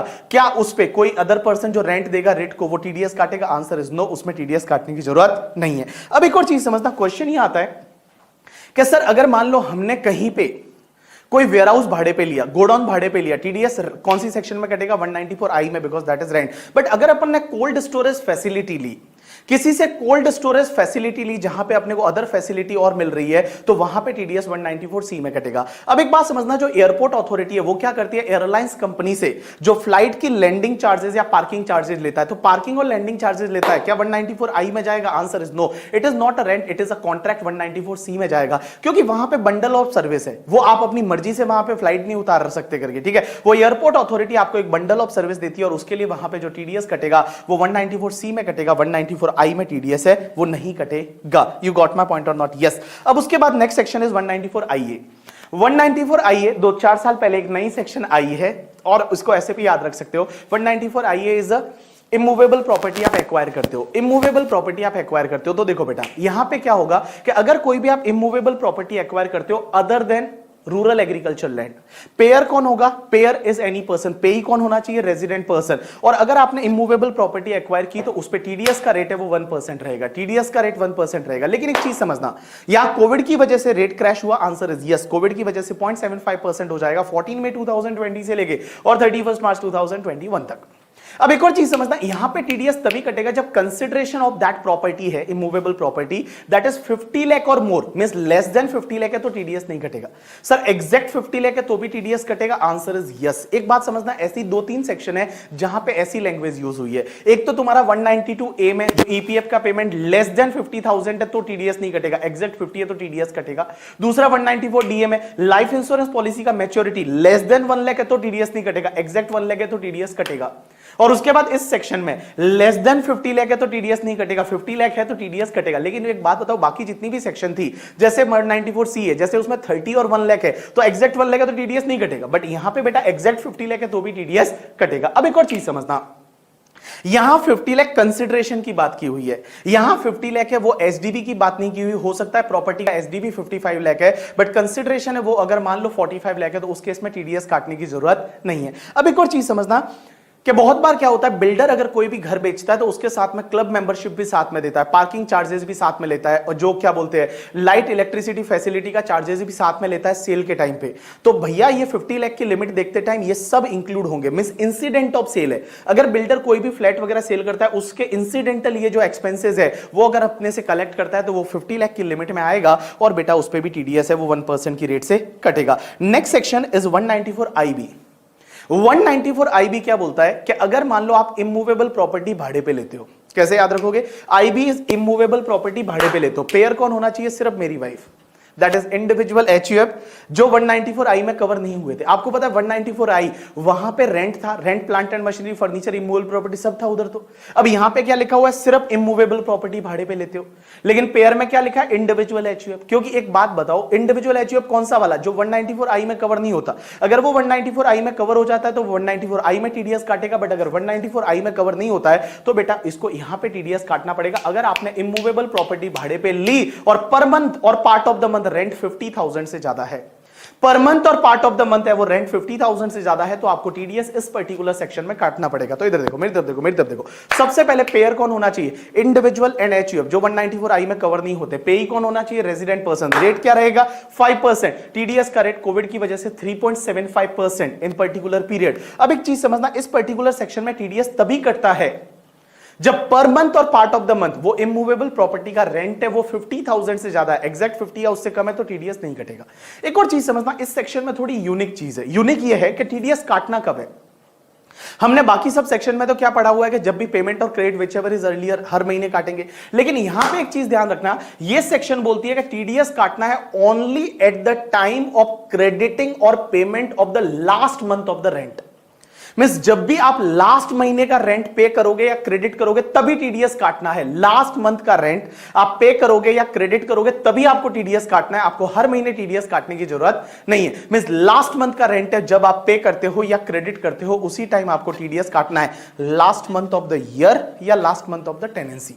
जैसे last month of the year is a March and last month of the tenancy, मान लो आपने दिसंबर में घर खाली कर दिया तो दिसंबर जो है वो last month of the tenancy रहेगा करके, ठीक है। अब एक और चीज समझना, लास्ट मंथ का जो रेंट है वो क्रेडिट या पे करोगे तब टीडीएस काटना है। अब एक चीज समझना, हुआ क्या इसमें, अगर मान लो पेई ने अपना पेन नंबर नहीं दिया तो पेई ने पेन नंबर नहीं दिया तो आप टीडीएस 20% से काटोगे। लेकिन एक चीज समझना, अगर पेई ने अपना पेन नंबर नहीं दिया, पेई ने अपना पेन नंबर नहीं दिया तो यहां 20% से काटोगे, लेकिन ध्यान रखना वो टीडीएस का amount last month of rent से ज्यादा नहीं होना चाहिए। जो लास्ट मंथ ऑफ रेंट है वो लास्ट मंथ ऑफ रेंट से ज्यादा नहीं होना चाहिए। That TDS amount should not be more than the last month of rent. You got my point or not? Yes. चलो अब एक और चीज समझना, 194 आईसी। 194 आईसी क्या बोलता है कि अगर मान लो वो जॉइंट डेवलपमेंट एग्रीमेंट, याद है 45(5)(a) कैपिटल गेन में पढ़ा था, बिल्डर के साथ एग्रीमेंट में एंटर करते हो, बिल्डर आपको प्रोजेक्ट बनाने के बाद कुछ फ्लैट देगा, कुछ पैसा भी देता है, तो बिल्डर अगर कुछ पैसा देता है तो टीडीएस इस सेक्शन में घटेगा। पेयर एनी पर्सन, पेई रेजिडेंट पर्सन, टीडीएस का रेट 10%, कोविड की वजह से 7.5%। अब एक चीज समझना, सिर्फ मनी कंसिडरेशन है इसमें, जो मनी वाले कंपोनेंट पे टीडीएस कटेगा, जो इन काइंड वाला कंपनसेशन है उस पे टीडीएस आपका नहीं कटेगा। Next section is 194J। 194J is related to the Jaani Dushman. जो भी जानी दुश्मन है, जानी दुश्मन कौन होते हैं? आपका बॉस, प्रोफेशनल, हम लोग, ठीक है, हम लोग जानी दुश्मन नहीं है भाई। तो आपका जो बॉस है, जो ऑफिस में काम करते थे professional, they are the Jaani दुश्मन फॉर यू। तो आप एक बात समझना, ये सेक्शन क्या बोलती है कि भैया 5 पेमेंट पे टीडीएस इस सेक्शन में कटेगा 194J। Professional fees, technical fees, royalty, non compete fees and director fees. क्या क्या बोला? Professional fees, technical fees, royalty, non compete fees and director fees. ये 5 चीजों पे टीडीएस इस पर्टिकुलर सेक्शन में कटेगा। पेयर कौन होना चाहिए? Any person but other than बीवी सर की वाइफ। मींस इंडिविजुअल एचयूएफ को टीडीएस तभी काटना है जब लास्ट ईयर का टर्नओवर 1 करोड़ से ज्यादा था या ग्रॉस रिसिट 50 लाख से ज्यादा था। पेई कौन होना चाहिए? Resident person. रेट क्या रहेगी? अब एक बात समझना, यहां रेट्स में अमेंडमेंट्स है। All people just pay attention, आपका पूरा ध्यान इधर होना चाहिए। यहां पे रेट्स में कुछ अमेंडमेंट्स है, तो रेट्स को आप ऐसे याद रखो। इधर देखो, इधर देखो, रेट्स को आप ऐसे याद रखो कि अगर आप कोई भी पेमेंट किसी कॉल सेंटर को कर रहे हो, किसको पेमेंट कर रहे हो? कॉल सेंटर को, टीडीएस का रेट 2%।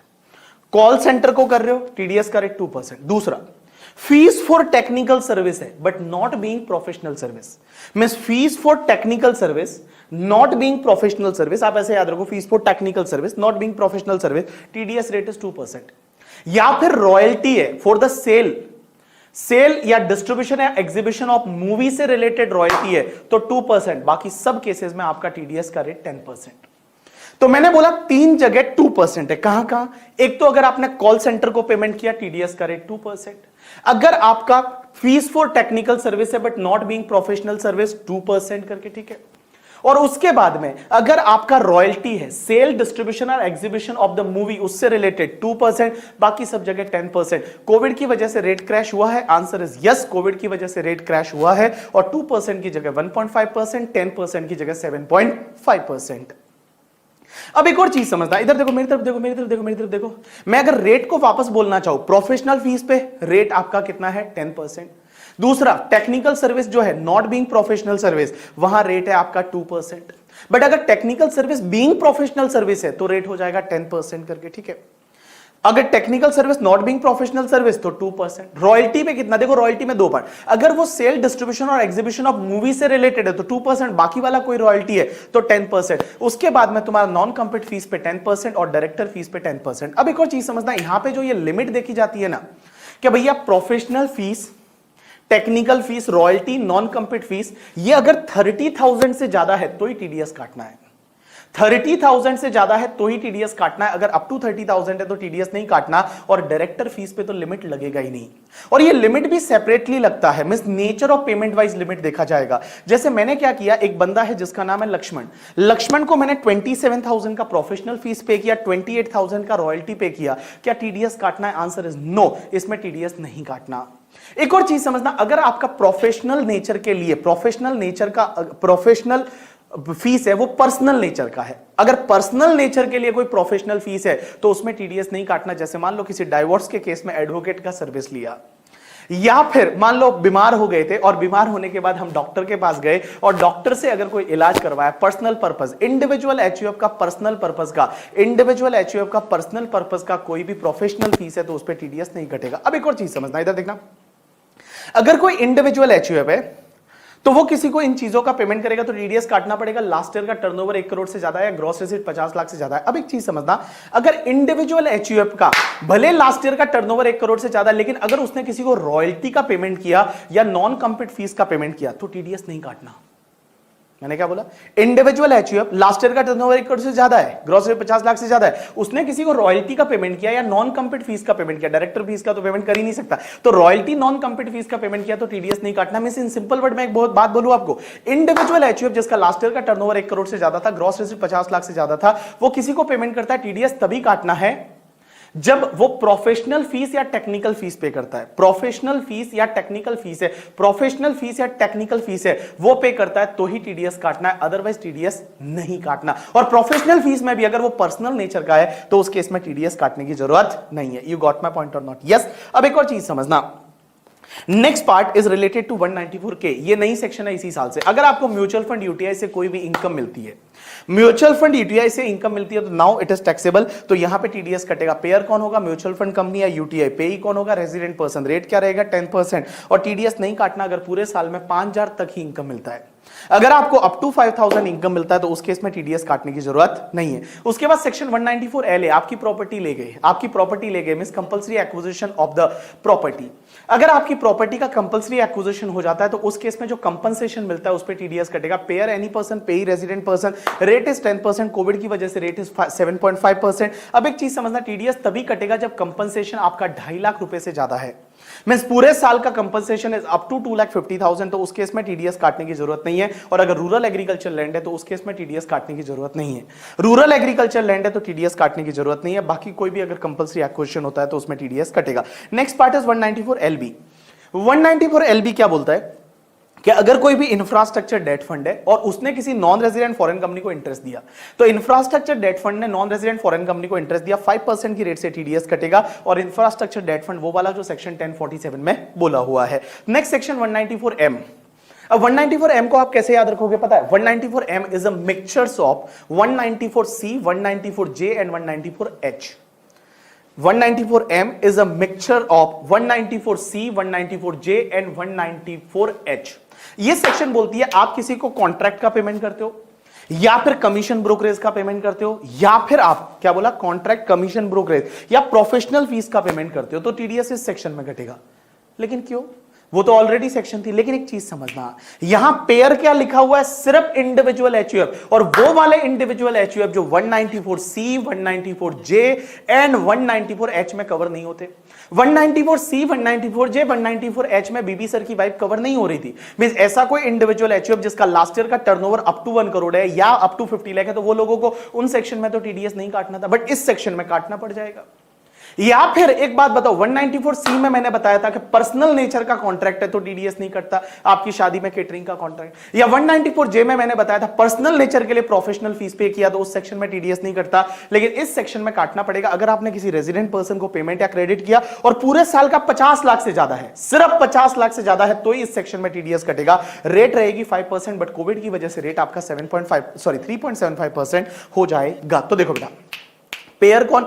इंडिविजुअल एचयूएफ, जो वहां पे 194C, 194H, 194J में कवर नहीं हुआ। और अगर किसी भी पर्सन को आप पेमेंट कर रहे हो, रेजिडेंट पर्सन को, क्या प्रोफेशनल फीस का, कॉन्ट्रैक्ट का या कमीशन ब्रोकरेज का, और पूरे साल का मिला के जो पेमेंट किया वो 50 लाख से ज्यादा है तो 5% की रेट से टीडीएस काट लो। कोविड की वजह से रेट 3.75% हो जाएगी। अब एक चीज समझना, जैसे एक बंदा है जिसका नाम है मिस्टर काका। काका को मैंने मान लो यहां पे प्रोफेशनल फीस का पेमेंट किया 5 लाख का, मैंने कॉन्ट्रैक्ट का पेमेंट किया 40 लाख का, 45 लाख हो गया, और 10 लाख मान लो मैंने उसको कमीशन ब्रोकरेज पे किया, टोटल 55 लाख है। क्या मुझे टीडीएस काटना पड़ेगा? Answer is yes. मींस किसी पर्टिकुलर पर्सन को जो आप पेमेंट या क्रेडिट कर रहे हो वो 50 लाख से ज्यादा है तो उस केस में आपको टीडीएस है वो टीडीएस काटना पड़ेगा। नेक्स्ट सेक्शन पे चलते हैं और नेक्स्ट सेक्शन आपकी 194N है और 194N में इस साल अमेंडमेंट हुआ है, ध्यान रखना, ठीक है। सबसे पहली चीज, सर इसमें क्या होता है, जब आप बैंक से कैश विड्रॉ करते हो और कैश विड्रॉ पूरे साल में मिला के 1 करोड़ से ज्यादा है, किसी पर्टिकुलर बैंक से 1 करोड़ से ज्यादा का कैश विड्रॉ होता है, तो उस पर 2% की रेट से टीडीएस कटेगा। सबसे पहले पेयर कौन होना चाहिए? Pair is basically cooperative bank या पोस्ट ऑफिस। पेई कौन होना चाहिए? कोई भी person, means resident, non resident, कोई भी पर्सन। रेट क्या रहेगा? 2%। अब एक चीज समझना, यहां पे टीडीएस कब कटेगा? जब आपका कैश विड्रॉल 1 करोड़ से ज्यादा है। कैश विड्रॉल 1 करोड़ से ज्यादा है तो यहां पे टीडीएस कटेगा 2% की रेट से। In excess of 1 crore, 1 crore से ऊपर वाले पे आपका 2% की रेट से टीडीएस है वो कट जाएगा। अब यहां पे एक और चीज समझना, अगर मान लो कोई पेई जो है, मतलब जो अकाउंट होल्डर है, उस अकाउंट होल्डर ने लास्ट के 3 साल का रिटर्न फाइल नहीं किया, और वो 3 साल का रिटर्न फाइल नहीं किया, और उसकी ड्यू डेट 139(1) की ऑलरेडी जा चुकी है before starting of this previous year. मैंने क्या बोला कि कोई भी अगर पेई है जिसने लास्ट के 3 साल का ऑल 3 प्रीवियस ईयर का रिटर्न फाइल नहीं किया, और जिसका 139(1) का ड्यू डेट ऑलरेडी एक्सपायर हो गया है before starting of this previous year. जैसे एक बात बताओ, अपना previous year is 2021, so 2021 starting is 1 अप्रैल 2020, तो 1 अप्रैल 2020 से पहले ड्यू डेट कौन से ईयर की रिटर्न फाइलिंग की जा चुकी है? 1920 की नहीं गई। Previous year 18, 19, 17, 18 and 16, 17। सो अगर कोई पर्सन है जिसने प्रीवियस ईयर 16, 17, 17, 18 एंड 18, 19 वो 3 साल का रिटर्न फाइल नहीं किया है, तो उस केस में बेटा यहां पे जो लिमिट है जो 1 करोड़ की है वो वहां 20 लाख हो जाएगी। मींस 20 लाख से ज्यादा कैश विड्रॉ हुआ तो आपका 20 लाख के बाद वाले पे आपको 2% की रेट से टीडीएस कटेगा, और अगर 1 करोड़ से ज्यादा है तो 5% की रेट से टीडीएस कटेगा 1 करोड़ से बाद।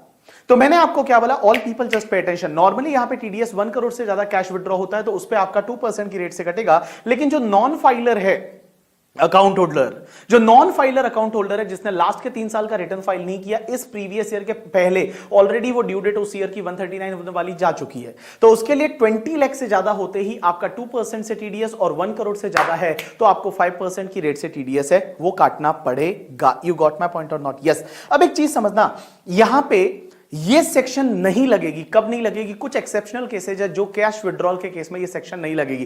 पहला, अगर गवर्नमेंट कैश विड्रॉ करती है, या कोई भी बैंक या कोऑपरेटिव बैंक या पोस्ट ऑफिस वो कहीं और किसी बैंक, कोऑपरेटिव बैंक या पोस्ट ऑफिस से कैश विड्रॉ करते हैं तो ये सेक्शन नहीं लगेगी। मींस जो पेई है वो गवर्नमेंट है, bank, cooperative bank, post office है, या business correspondent of the bank और कोऑपरेटिव बैंक है, या व्हाइट लेवल एटीएम ऑपरेटर है। बहुत सारी कंपनियां ऐसी है जो एटीएम ऑपरेटर है तो उन पे भी ये सेक्शन नहीं लगेगी, या फिर कोई भी नोटिफाइड पर्सन है उस पे भी ये सेक्शन नहीं लगेगी। अब एक बात समझना, यहां पे कौन कौन से लोगों को नोटिफाई किया?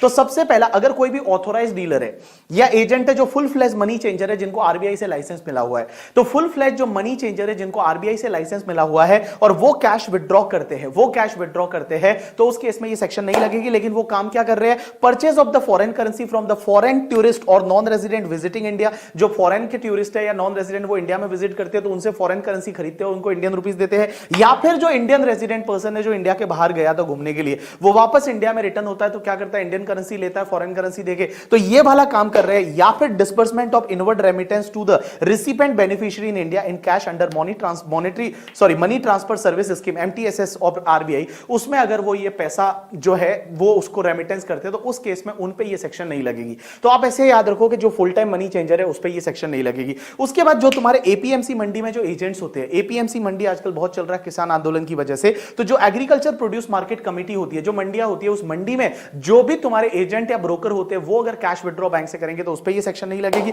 और जो सीआरएस एजेंसीज है, जो कैश रिप्लेनिशमेंट एजेंसी किसको बोलेंगे? कि जो लोग एटीएम में पैसा चेंज करते हैं, मींस एटीएम में पैसा फिलअप करते हैं, ऐसी बहुत सारी एजेंसी है जो एटीएम में पैसा फिलअप करती है, या फिर तुम्हारे एटीएम ऑपरेटर के जो क्या बोलते हैं एजेंट्स रहेंगे उन पे ये सेक्शन नहीं लगेगी। तो आप मुझे इधर देखो सब लोग, सर ये सेक्शन कहां कहां नहीं लगेगी? तो मैंने बोला कि तुम्हारा 194N जो सेक्शन है वो कहां कहां पे नहीं लगेगा। पहला, गवर्नमेंट कैश विड्रॉ करती है, या फिर बैंक है, cooperative bank, post office cash withdraw करता है, business correspondent of cooperative bank है वो कैश विड्रॉ करता है, व्हाइट लेबल ऑपरेटर जो है, जो एटीएम ऑपरेटर है वो कैश विड्रॉ करते हैं, या एनी अदर नोटिफाइड पर्सन। और नोटिफाइड पर्सन में पहला फुल फ्लेज जो मनी चेंजर है वो कैश विड्रॉ करता है। तो दूसरा, अगर कोई भी कमीशन एजेंट है जो, या फिर ट्रेडर जो एपीएमसी मंडी में रजिस्टर्ड है वो अगर करता है, या फिर जो सीआरएस होते हैं कैश रिप्लेनिशमेंट एजेंसी वो कैश विड्रॉ करता है, तो ये सेक्शन नहीं लगेगी। उसके बाद एक सेक्शन आई है 194O, और 194 बेटा ओ इसी साल से आई है।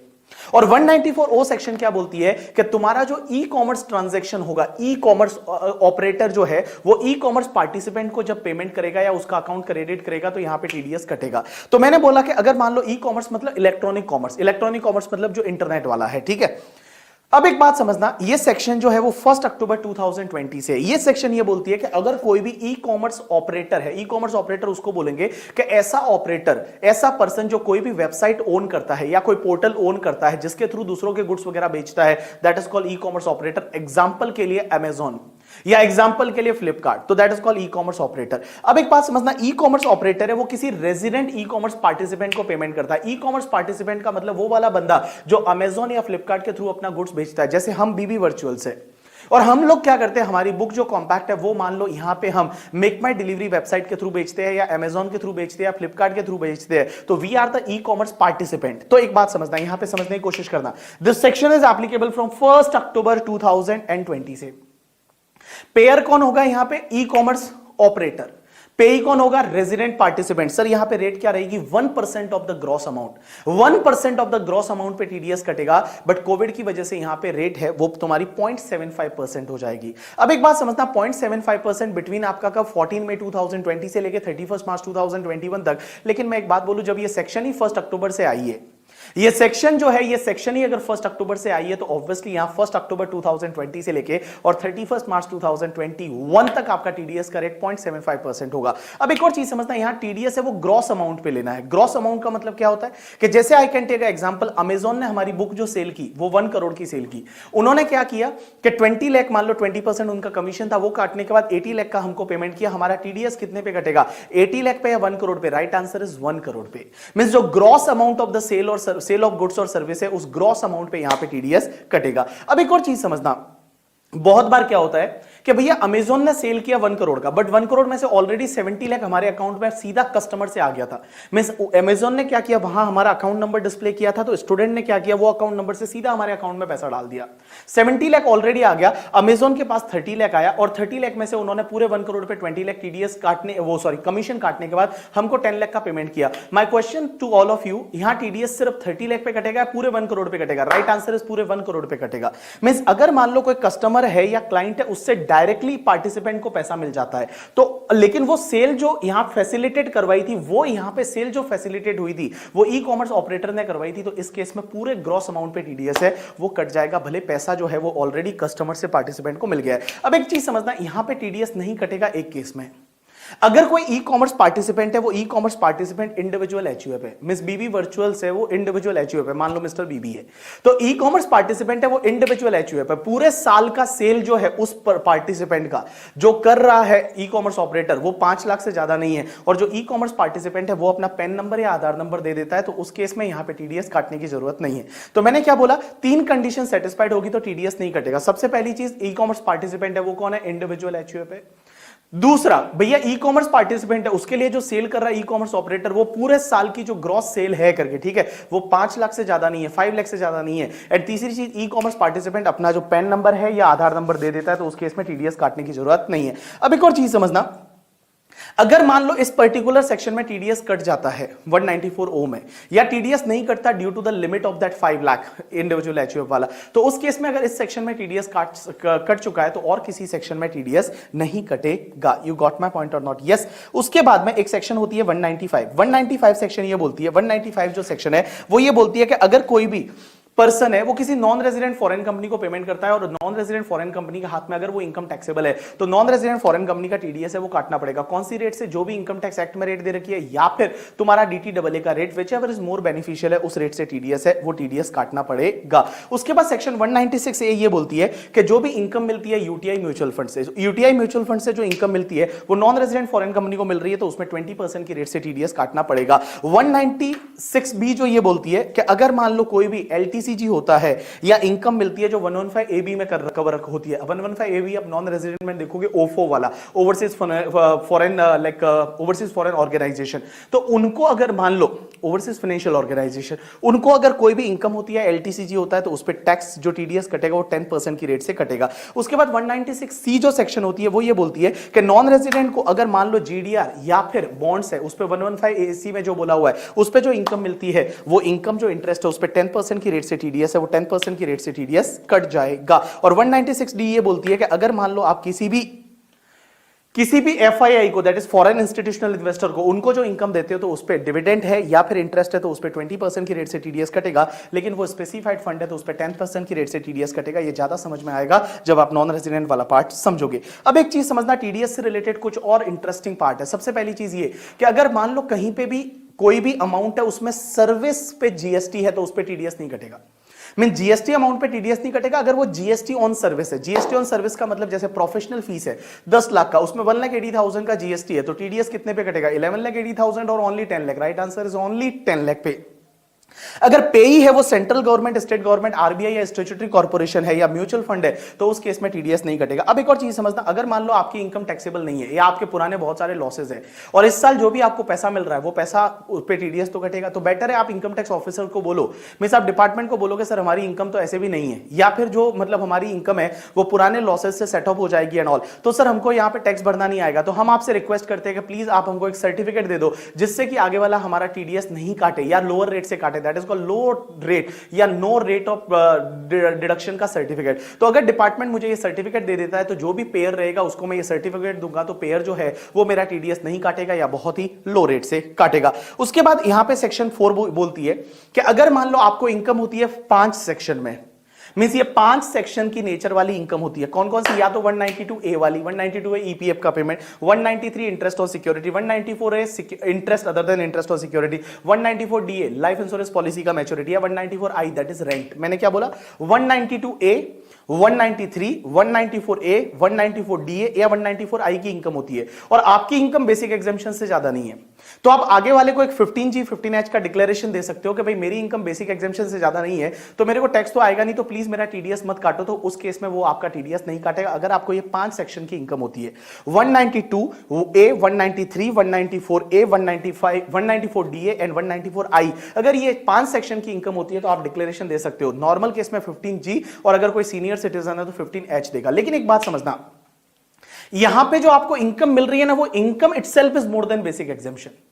जो आपको इनकम मिल रही है वो income itself is more then basic exemption. जैसे मान लो मेरी मम्मा है और मम्मा सीनियर सिटीजन नहीं है, मम्मा का बेसिक एग्जेम्पशन 2.5 लाख है, मम्मा को बैंक से इंटरेस्ट मिल रहा है 3 लाख का, बट उन्होंने एलआईसी में पैसा डाल दिया तो टैक्स तो कुछ आ नहीं रहा है बिकॉज इनकम बेसिक एग्जेम्पशन से कम है। क्या मम्मा डिक्लेरेशन दे सकती है? आंसर इज नो, नहीं दे सकती। मींस जो आपको इनकम मिल रही है that income itself is more then basic exemption, भले आपका net taxable income basic exemption से कम है तो यहां पे आपने जो डिक्लेरेशन दोगे वो एक्सेप्ट नहीं की जाएगी। लेकिन इसका एक एक्सेप्शन है सीनियर सिटीजन। सीनियर सिटीजन के केस में ये एक्सेप्ट की जाएगी। जैसे सीनियर सिटीजन को इंटरेस्ट बैंक से मिलता है वो 4 लाख का है, ठीक है, सीनियर सिटीजन है उसको बैंक से इंटरेस्ट मिलता है, वो बैंक का इंटरेस्ट है वो 4 लाख का है और डिडक्शन के बाद वगैरह उस पर टैक्स नहीं आ रहा है ड्यू टू 87 एंड ऑल, तो उस केस में क्या डिक्लेरेशन एक्सेप्ट की जाएगी? आंसर इज यस, वहां पे डिक्लेरेशन एक्सेप्ट की जाएगी। इस साल एक नई सेक्शन आई है that is the section 197B करके, और 197B जो ऐड की है वो सेक्शन ये बोलती है कि बेटा यहां पे रेट क्रैश होगा। रेट क्रैश कौन कौन सी सेक्शन में हुआ है समझना,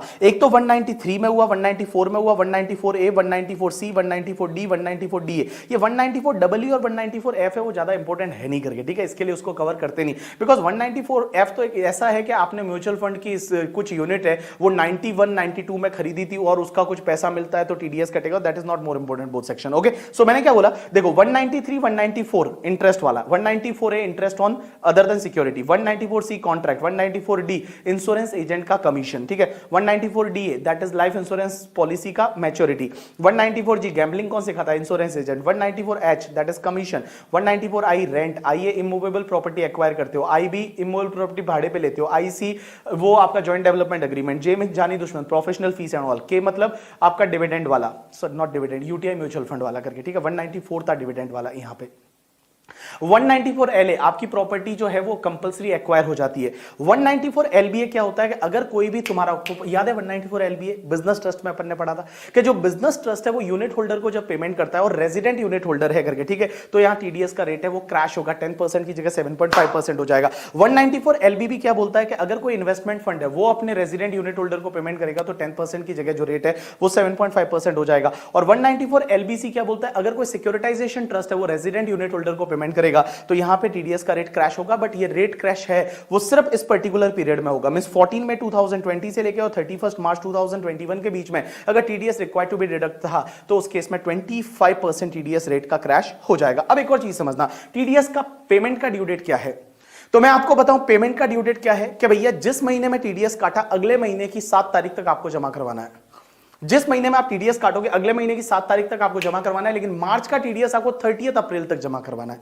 क्या बोला मैंने, मार्च का टीडीएस आपको 30 अप्रैल तक जमा करवाना है। तो मैंने क्या बोला, एक बात समझना, मैंने क्या बोला कि अगर मान लो कोई भी टीडीएस आप काटोगे अगले महीने की 7 तारीख, मार्च का टीडीएस 30 अप्रैल तक, लेकिन एक चीज समझना, अगर आपने टीडीएस काटा है 194 IA में, 194 IB में या 194 I में, 194 IA में, 194 IB में, 194 M में, क्या बोला मैंने, 3 सेक्शन बोली, 194 IA, 194 IB या 194 M। 194 IA क्या था, इमूवेबल प्रॉपर्टी, 50 लाख या उससे ज्यादा का एक्वायर करते हो।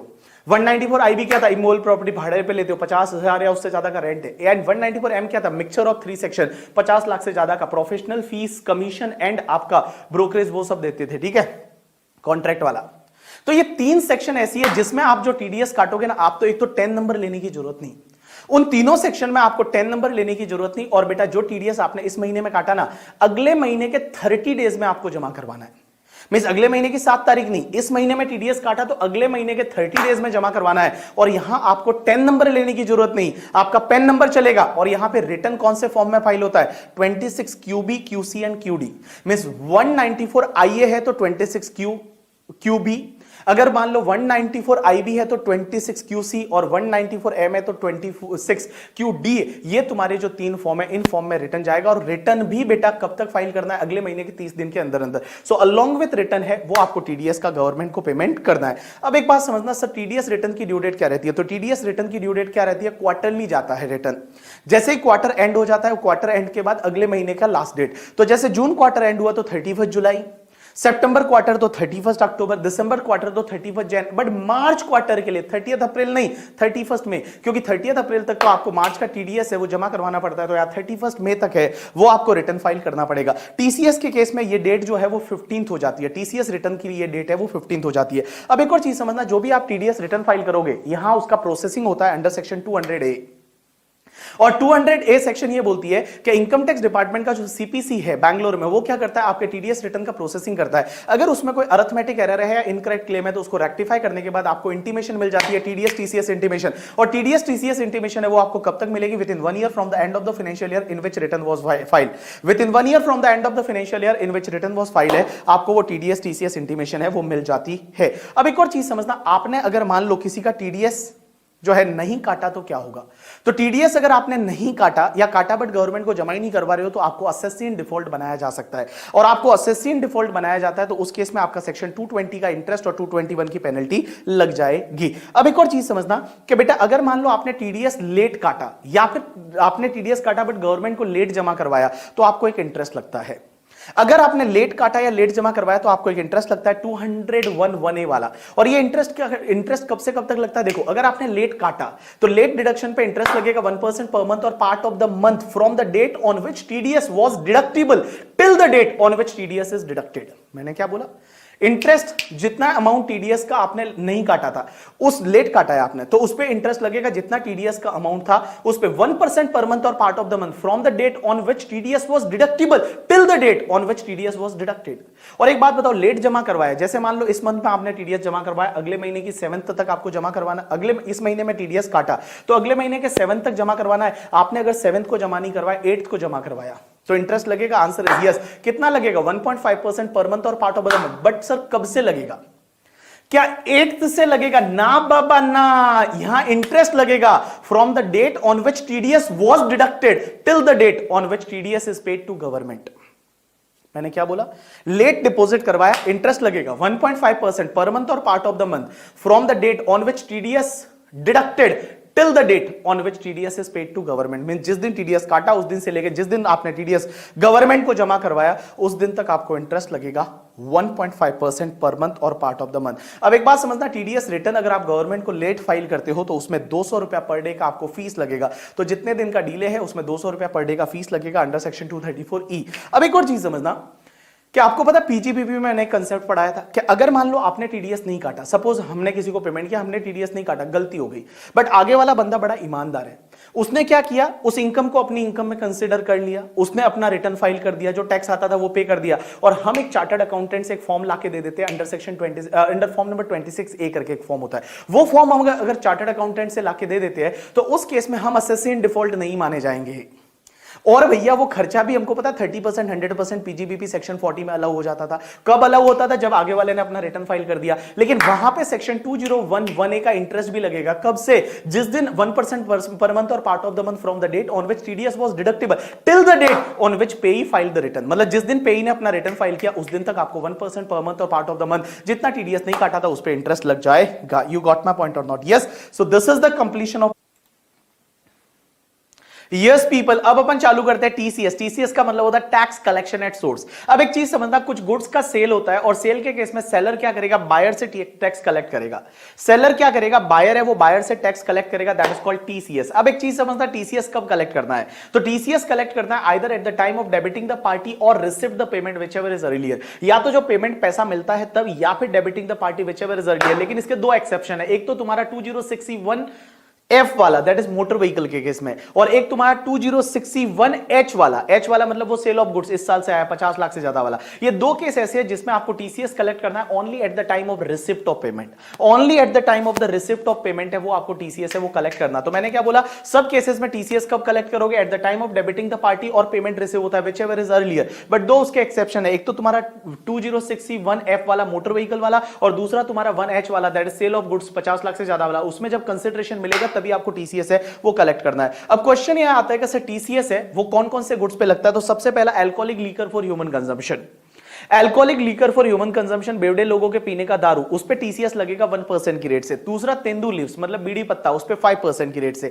Timber and any other product है उस पे आपका 2.5% की रेट से। स्क्रैप पे आपका 1%, मिनरल बीइंग कोल, लिग्नाइट और आयरन ओर है उस पे 1%, एंड मोटर व्हीकल है उस पे 1% की रेट से टीसीएस आएगा। तो देखो बेटा, alcoholic liquor for human consumption 1%, tendu leaves 5%, timber and forest product 2.5%, scrap पे 1%, मिनरल कोल, लिग्नाइट एंड तुम्हारा आयरन ओर उस पे 1%, मोटर व्हीकल पे 1%। अब एक बात समझना, कोविड की वजह से रेट चेंज हुई और 14 मई 2020 से लेकर और 31 मार्च 2021 तक आपका जो टीसीएस का रेट है वो कहां पे चेंज हुआ? Alcoholic liquor for human consumption में कोई भी चेंज नहीं है। पहले भी 1% था, कोविड पीरियड में भी 1% है, बट बाकी सब जगह है वो 75% हो गया। मींस यहां तेंदू लीव्स में आपका 3.75 हो गया, 2.5 की जगह 1.875 हो गया, 1% की जगह 0.75, और यहां पे तीनों जगह आपका 0.75 हो गया। अब एक और चीज समझना, मोटर व्हीकल के केस में आपका टीसीएस तभी कलेक्ट होगा जब सेल वैल्यू है वो 10 लाख से ज्यादा है। में single transaction sale value 10 lakh से ज्यादा है तो उस केस में ही टीसीएस कलेक्ट होगा, अदरवाइज टीसीएस कलेक्ट नहीं होगा। अब एक और चीज समझना, बायर है अगर वो गवर्नमेंट है, एम्बेसीज है, कॉन्सुलेट है, हाई कमीशन है, तो उस केस में टीसीएस कलेक्ट करने की जरूरत नहीं है। अब एक और चीज समझना, टीसीएस है वो लीज एंड लाइसेंस के केस में लगता है। तीन चीजों का लीज एंड लाइसेंस, किस किस चीज का? या तो पार्किंग लॉट का, या toll plaza, mine and quarry. तो parking lot, toll plaza, mine and quarry, उसका अगर लीज एंड लाइसेंस होता है तो वहां पे भी टीसीएस आएगा 2% की रेट से।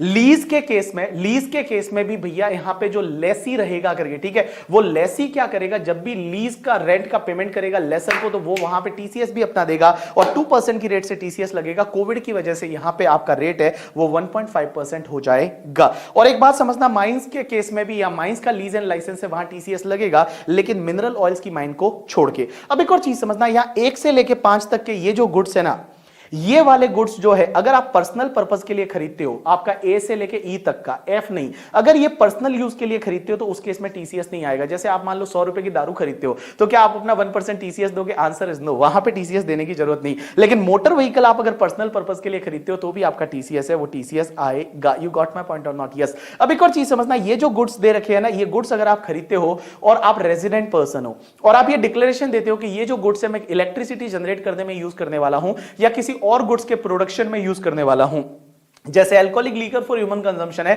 वो आप मेडिसिन बनाने में यूज करने वाले हो, तो आप ये डिक्लेरेशन देते हो तो उस केस में आपका टीसीएस है वो टीसीएस कलेक्ट नहीं होगा। अब एक और चीज समझना, अगर मान लो जो भी तुम्हारा पेई है यहां पे, ठीक है, पेई का मतलब कौन होता है?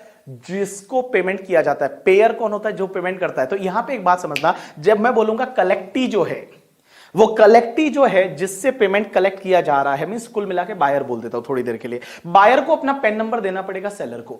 बायर जो होगा वो अपना पेन नंबर देगा सेलर को। अगर उसने अपना पेन नंबर नहीं दिया तो टीसीएस कौन सी रेट से कटेगा पता है? टीसीएस है वो कौन सी रेट से कलेक्ट होगा? जो भी रेट है उसका डबल या 5% विचएवर इज हायर। जो भी रेट है उसका डबल या 5% विचएवर इज हायर। जैसे आई कैन टेक एग्जांपल, मैंने मोटर व्हीकल खरीदा और मोटर कार खरीदा, मैंने मेरा पेन नंबर नहीं दिया, तो उस केस में मेरा टीसीएस वो कौन सी रेट से सेलर कलेक्ट करेगा पता है? 1% मल्टीप्लाई बाय 2 कम्स टू 2% और 5% whichever is higher is a 5%। But मान लो तेंदू लीव्स मैंने खरीदा और तेंदू लीव्स मैंने खरीदा, तो उस केस में टीसीएस कौन सी रेट से कलेक्ट होगा? 5% multiply by 2 comes to the 10%। तो 10% और 5% हायर कम्स टू 10%, तो 10% की रेट से टीसीएस है वो आ जाएगा। अब एक चीज समझना, मोटर व्हीकल से रिलेटेड एक सर्कुलर है कि मोटर व्हीकल में ये जो है, क्या लग्जरी व्हीकल पे ही टीसीएस आएगा? Answer is no. यहां लग्जरी नहीं, कोई भी मोटर व्हीकल 10 लाख से ज्यादा वाला है वहां पे आपका 1% की रेट से टीसीएस आएगा। अब एक और चीज समझना यहां पे कि जब मैन्युफैक्चरर डीलर को मोटर व्हीकल बेचेगा, जो मैन्युफैक्चरर है वो डीलर को मोटर व्हीकल बेचेगा, तो क्या टीसीएस आएगा? Answer is no. यहां पे सिर्फ रिटेल सेल होती है मोटर व्हीकल की, वहीं पे आपका टीसीएस है वो टीसीएस आएगा। अब एक और चीज समझना, कंसिडरेशन अगर कैश या चेक में, उससे कोई फर्क नहीं पड़ता भैया, कैश या चेक है, 10 लाख से ज्यादा है टीसीएस आएगा। अब एक और चीज समझना, आज मैंने 10 लाख की एक कार खरीदी, कल वापस 10 लाख की खरीदी, परसों वापस 10 लाख की खरीदी, तो 10-10 लाख की कार खरीदी, मोर देन 10 लाख नहीं है, क्या टीसीएस आएगा? आंसर इज नो, नहीं आएगा। बस पूरे साल की सेल को एग्रीगेट नहीं करने का, यहां पे सिंगल सेल देखना पड़ेगा। अगर सिंगल सेल आपका 10 लाख से ज्यादा है तो ही टीसीएस आएगा। उसके बाद में एक और चीज समझना, एक नई सेक्शन आई है 206C1G। क्या बोला? 206C1G। मेरी तरफ ध्यान दो, इधर देखो, मेरी तरफ देखो। अगर कोई भी डीलर है जो कि इंडिया के बाहर पैसा रेमिट करता है, डीलर मतलब बैंक्स वगैरह होती है ना, दैट इज कॉल्ड डीलर। तो अगर कोई डीलर है, ऑथोराइज डीलर है, वो क्या करता है? किसी भी पर्सन से पैसा लेता है, और वो किस लिए लेता है? इंडिया के बाहर रेमिट करना है under LRS scheme, that is liberalise remittance scheme, जो आरबीआई का है। तो अगर वो किसी भी पर्सन से पैसा लेता है इंडिया के बाहर रेमिट करने के लिए, और वो पैसा जो है वो पूरे साल में 7 लाख रुपए से ज्यादा है, 7 लाख से ज्यादा है, तो जो भी इन एक्सेस ऑफ 7 लाख वाला अमाउंट है उस पे वो 5% की रेट से टीसीएस कलेक्ट करेगा। तो मैंने क्या बोला? All people just pay attention, मेरी तरफ देखो, मेरी तरफ देखो।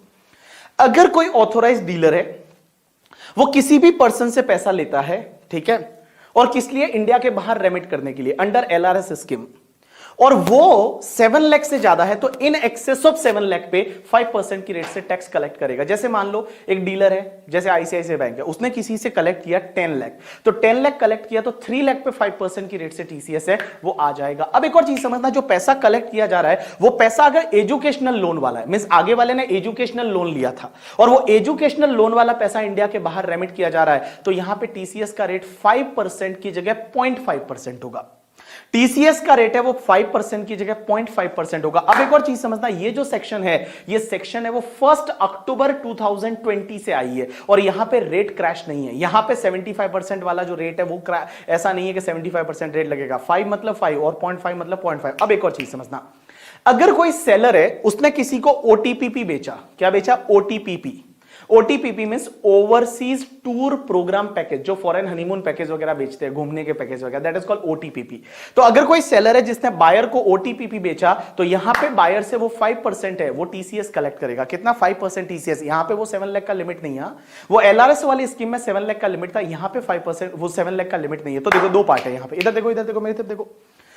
अगर कोई भी ऑथोराइज डीलर है, वो किसी भी पर्सन से एलआरएस स्कीम में इंडिया के बाहर रेमिट करने के लिए 7 लाख से ज्यादा कलेक्ट करता है, तो जो भी इन एक्सेस ऑफ 7 लाख रहेगा उस पे 5% की रेट से टीसीएस कलेक्ट करेगा। जो इन एक्सेस ऑफ 7 लाख है उस पे 5% की रेट से टीसीएस कलेक्ट करेगा। अगर वो एजुकेशनल लोन वाला पैसा था तो सिर्फ 0.5% की रेट से टीसीएस कलेक्ट करेगा। अब एक बात समझना, अगर कोई सेलर ने किसी को ओटीपीपी बेचा, that is overseas tour programme package, means foreign घूमने का, जिसमें होटल है, रहना है, जाना है, आना है, सब उसमें है, वो शामिल है, वो वाला ओटीपी बेचा, तो उससे जो पैसा कलेक्ट करेगा उसमें 5% है वो उसका टीसीएस कलेक्ट करेगा। अब एक और चीज समझना, ये सेक्शन नहीं लगेगी अगर जो बायर है उस बायर ने अगर टीडीएस काट लिया। अगर बायर जब सेलर को पेमेंट कर रहा है उसने अगर टीडीएस काट लिया, जैसे मान लो मैंने ओटीपीपी खरीदा मेरे बिजनेस के लिए, मैंने अंडर सेक्शन 194C कॉन्ट्रैक्ट में टीडीएस काट लिया, तो उस केस में बेटा टीसीएस है वो टीसीएस नहीं लगेगा। या फिर जो बायर है वो अपनी central government, state government, embassy, high commission, legation, commission, consulate, trade representation है, तो उस केस में ये सेक्शन है, ये सेक्शन नहीं लगे। कि you got my point or not? Yes. अब एक और चीज समझना, एक सेक्शन होती है 206C1H। ये सेक्शन क्या बोलती है? बड़ी सिंपल है, all people just pay attention. इधर देखो, इधर देखो, मेरी तरफ देखो। देखो, अगर कोई सेलर है जो गुड सेल करता है, लास्ट ईयर का टर्नओवर 10 करोड़ से ज्यादा है। मैंने क्या बोला? कोई सेलर है जिसका लास्ट ईयर का टर्नओवर 10 करोड़ से ज्यादा है। कोई सेलर है जिसका लास्ट ईयर का टर्नओवर किससे ज्यादा है? 10 करोड़ से ज्यादा है। लास्ट ईयर का टर्नओवर 10 करोड़ से ज्यादा है सेलर का, और वो उसने इस प्रीवियस ईयर में अगर किसी को गुड सेल किया जो 50 लाख रुपए से ज्यादा है, तो जब भी वो कंसिडरेशन कलेक्ट करेगा तो इन एक्सेस ऑफ 50 लाख, जो इन एक्सेस ऑफ 50 लाख का कंसिडरेशन रहेगा, इन एक्सेस ऑफ 50 लाख, उस पे बेटा इन एक्सेस ऑफ 50 लाख पे 0.1% की रेट से टीसीएस कलेक्ट करेगा। तो मैंने क्या बोला? इधर देखो, मेरी तरफ देखो, सेक्शन 2061H क्या बोलता है? अगर कोई भी सेलर है जिसका लास्ट ईयर का टर्नओवर 10 करोड़ से ज्यादा है, लास्ट ईयर का टर्नओवर है वो 10 करोड़ से ज्यादा है, और वो क्या करता है? सेल करता है गुड्स, सर्विस नहीं है, गुड्स का सेल करता है किसी को, और 50 लाख से ज्यादा इस साल में सेल है, तो उसका जो कंसिडरेशन कलेक्ट होगा इन एक्सेस ऑफ 50 लाख पे बेटा 0.1% की रेट से टीसीएस आएगा। लेकिन कोविड की वजह से यहां पे रेट है वो 0.1% की जगह 0.075% हो जाएगी। जो कोविड की वजह से ये रेट है ये 0.075% है, वो हो जाएगी। You got my point or not? Yes. अब एक और चीज समझना, अगर यहां पे बायर ने अपना पेन नंबर नहीं दिया, तो बायर ने पेन नंबर नहीं दिया तो टीसीएस की रेट क्या हो जाएगी? डबल और 5% whichever is higher. Double means आपका 0.1% की जगह 0.2% और 5% विच एवर इज हायर, लेकिन यहां 5% नहीं, यहां 1% आएगा। यहां 5% की जगह बेटा 1% आ जाएगा इस सेक्शन में। तो इस सेक्शन में अगर बायर ने अपना पेन नंबर नहीं दिया तो 1% की रेट से टीसीएस आएगा instead of the 0.1%। You got my point or not? Yes. अब एक और चीज समझना, यहां पे अगर बायर है वो central government, state government, embassy, high commission या कॉन्सुलेट स्टेट रिप्रेजेंटेशन है तो ये सेक्शन नहीं लगेगी। दूसरी चीज, अगर मान लो कोई भी गुड्स है वो आप इंपोर्ट कर रहे हो इंडिया के बाहर से, इंडिया के बाहर से इंपोर्ट कर रहे हो, तो ऑब्वियसली इस केस में ये सेक्शन नहीं लगेगी। उसके बाद अगर मान लो कोई भी गुड्स है वो एक्सपोर्ट किया तो फॉरेनर से पैसा मिल रहा है, अगर आपने एक्सपोर्ट किया और फॉरेनर से पैसा मिल रहा है तो उस केस में ये सेक्शन है, ये सेक्शन नहीं लगेगी। और एक और चीज समझना, अगर बायर ने टीडीएस काट लिया है तो उस केस में टीसीएस नहीं लगेगा। अगर बायर ने पेमेंट करते टाइम टीडीएस काट लिया है तो उस केस में टीसीएस नहीं लगेगा। This is the completion of this topic. उसके बाद ये फेसलेस कलेक्शन एंड रिकवरी वाला जो अमेंडमेंट है वो आपके असेसमेंट वाले पार्ट में होता है कि भैया अभी फ्यूचर में जाके हर चीज है वो फेसलेस होने वाली है। उसके बाद एक सर्कुलर दे रखा है सीबीडीटी का, और ये सर्कुलर जो है ये नई सेक्शन जो दोनों आई है, एक तो 2061G और 1H करके, और वहां पे टीडीएस में 194O, उससे रिलेटेड ये सर्कुलर है। तो आप इस सर्कुलर को एक बार आप रीड कर लेना, आपको इजीली समझ में आ जाएगा क्योंकि मैंने हर एग्जांपल के साथ में इसको दे रखा है। So this is the completion of your topic TDS and TCS. बड़ा ढंग से ये टॉपिक आप करके जाओगे, और इस क्वेश्चन, इस कॉम्पैक्ट में जो जो एग्जांपल दे रखे हैं वो बड़े ढंग से आप करके जाओगे, क्योंकि एग्जामिनर आपको टेस्ट करेगा इस बार टीडीएस में अमेंडमेंट्स पे, क्योंकि अमेंडमेंट ज्यादा है, और जब अमेंडमेंट ज्यादा होते हैं तो ऑब्वियसली अमेंडमेंट से रिलेटेड क्वेश्चन है वो आने का चांस रहता है, और टीडीएस अच्छा खासा कवरेज करता है आपके एग्जाम में। तो आपको ये ध्यान रखना है, जो ये एग्जांपल्स दे रखे हैं एज वेल एज मैंने यहाँ पे बहुत बढ़िया बढ़िया एग्जांपल बना के दे रखे हैं सर्कुलर पे, वो भी आप ढंग से देख के जाओगे। ठीक है, so thanks a lot people, this is the completion of your topic TDS and TCS.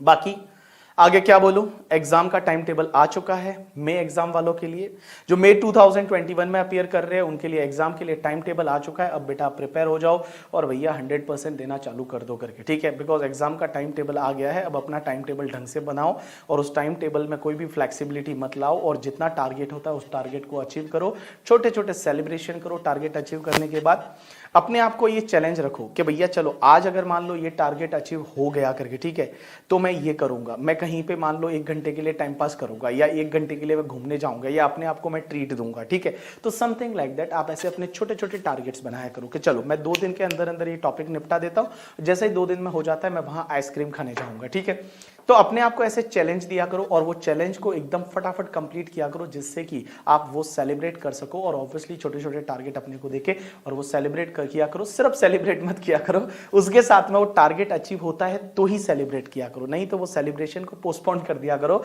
और बोलो जब पूरा होगा ये कैंसिल, अगली बार वापस 3 दिन बाद का जो टारगेट है वो टारगेट कंप्लीट करूंगा, तब मैं अपने आप को ट्रीट दूंगा। तो वैसा करके और आगे बढ़ा करो। ठीक है, so thanks a lot people, आज के लिए इतना बहुत है। बस आप पढ़ाई करते रहो और बस फटाफट पास हो जाओ और सीए बन जाओ, और पास हो जाओगे तो बहुत अच्छा होगा, मजा आएगा करके। ठीक है, और हम लोग मिलते रहेंगे। Thank you, thanks a lot.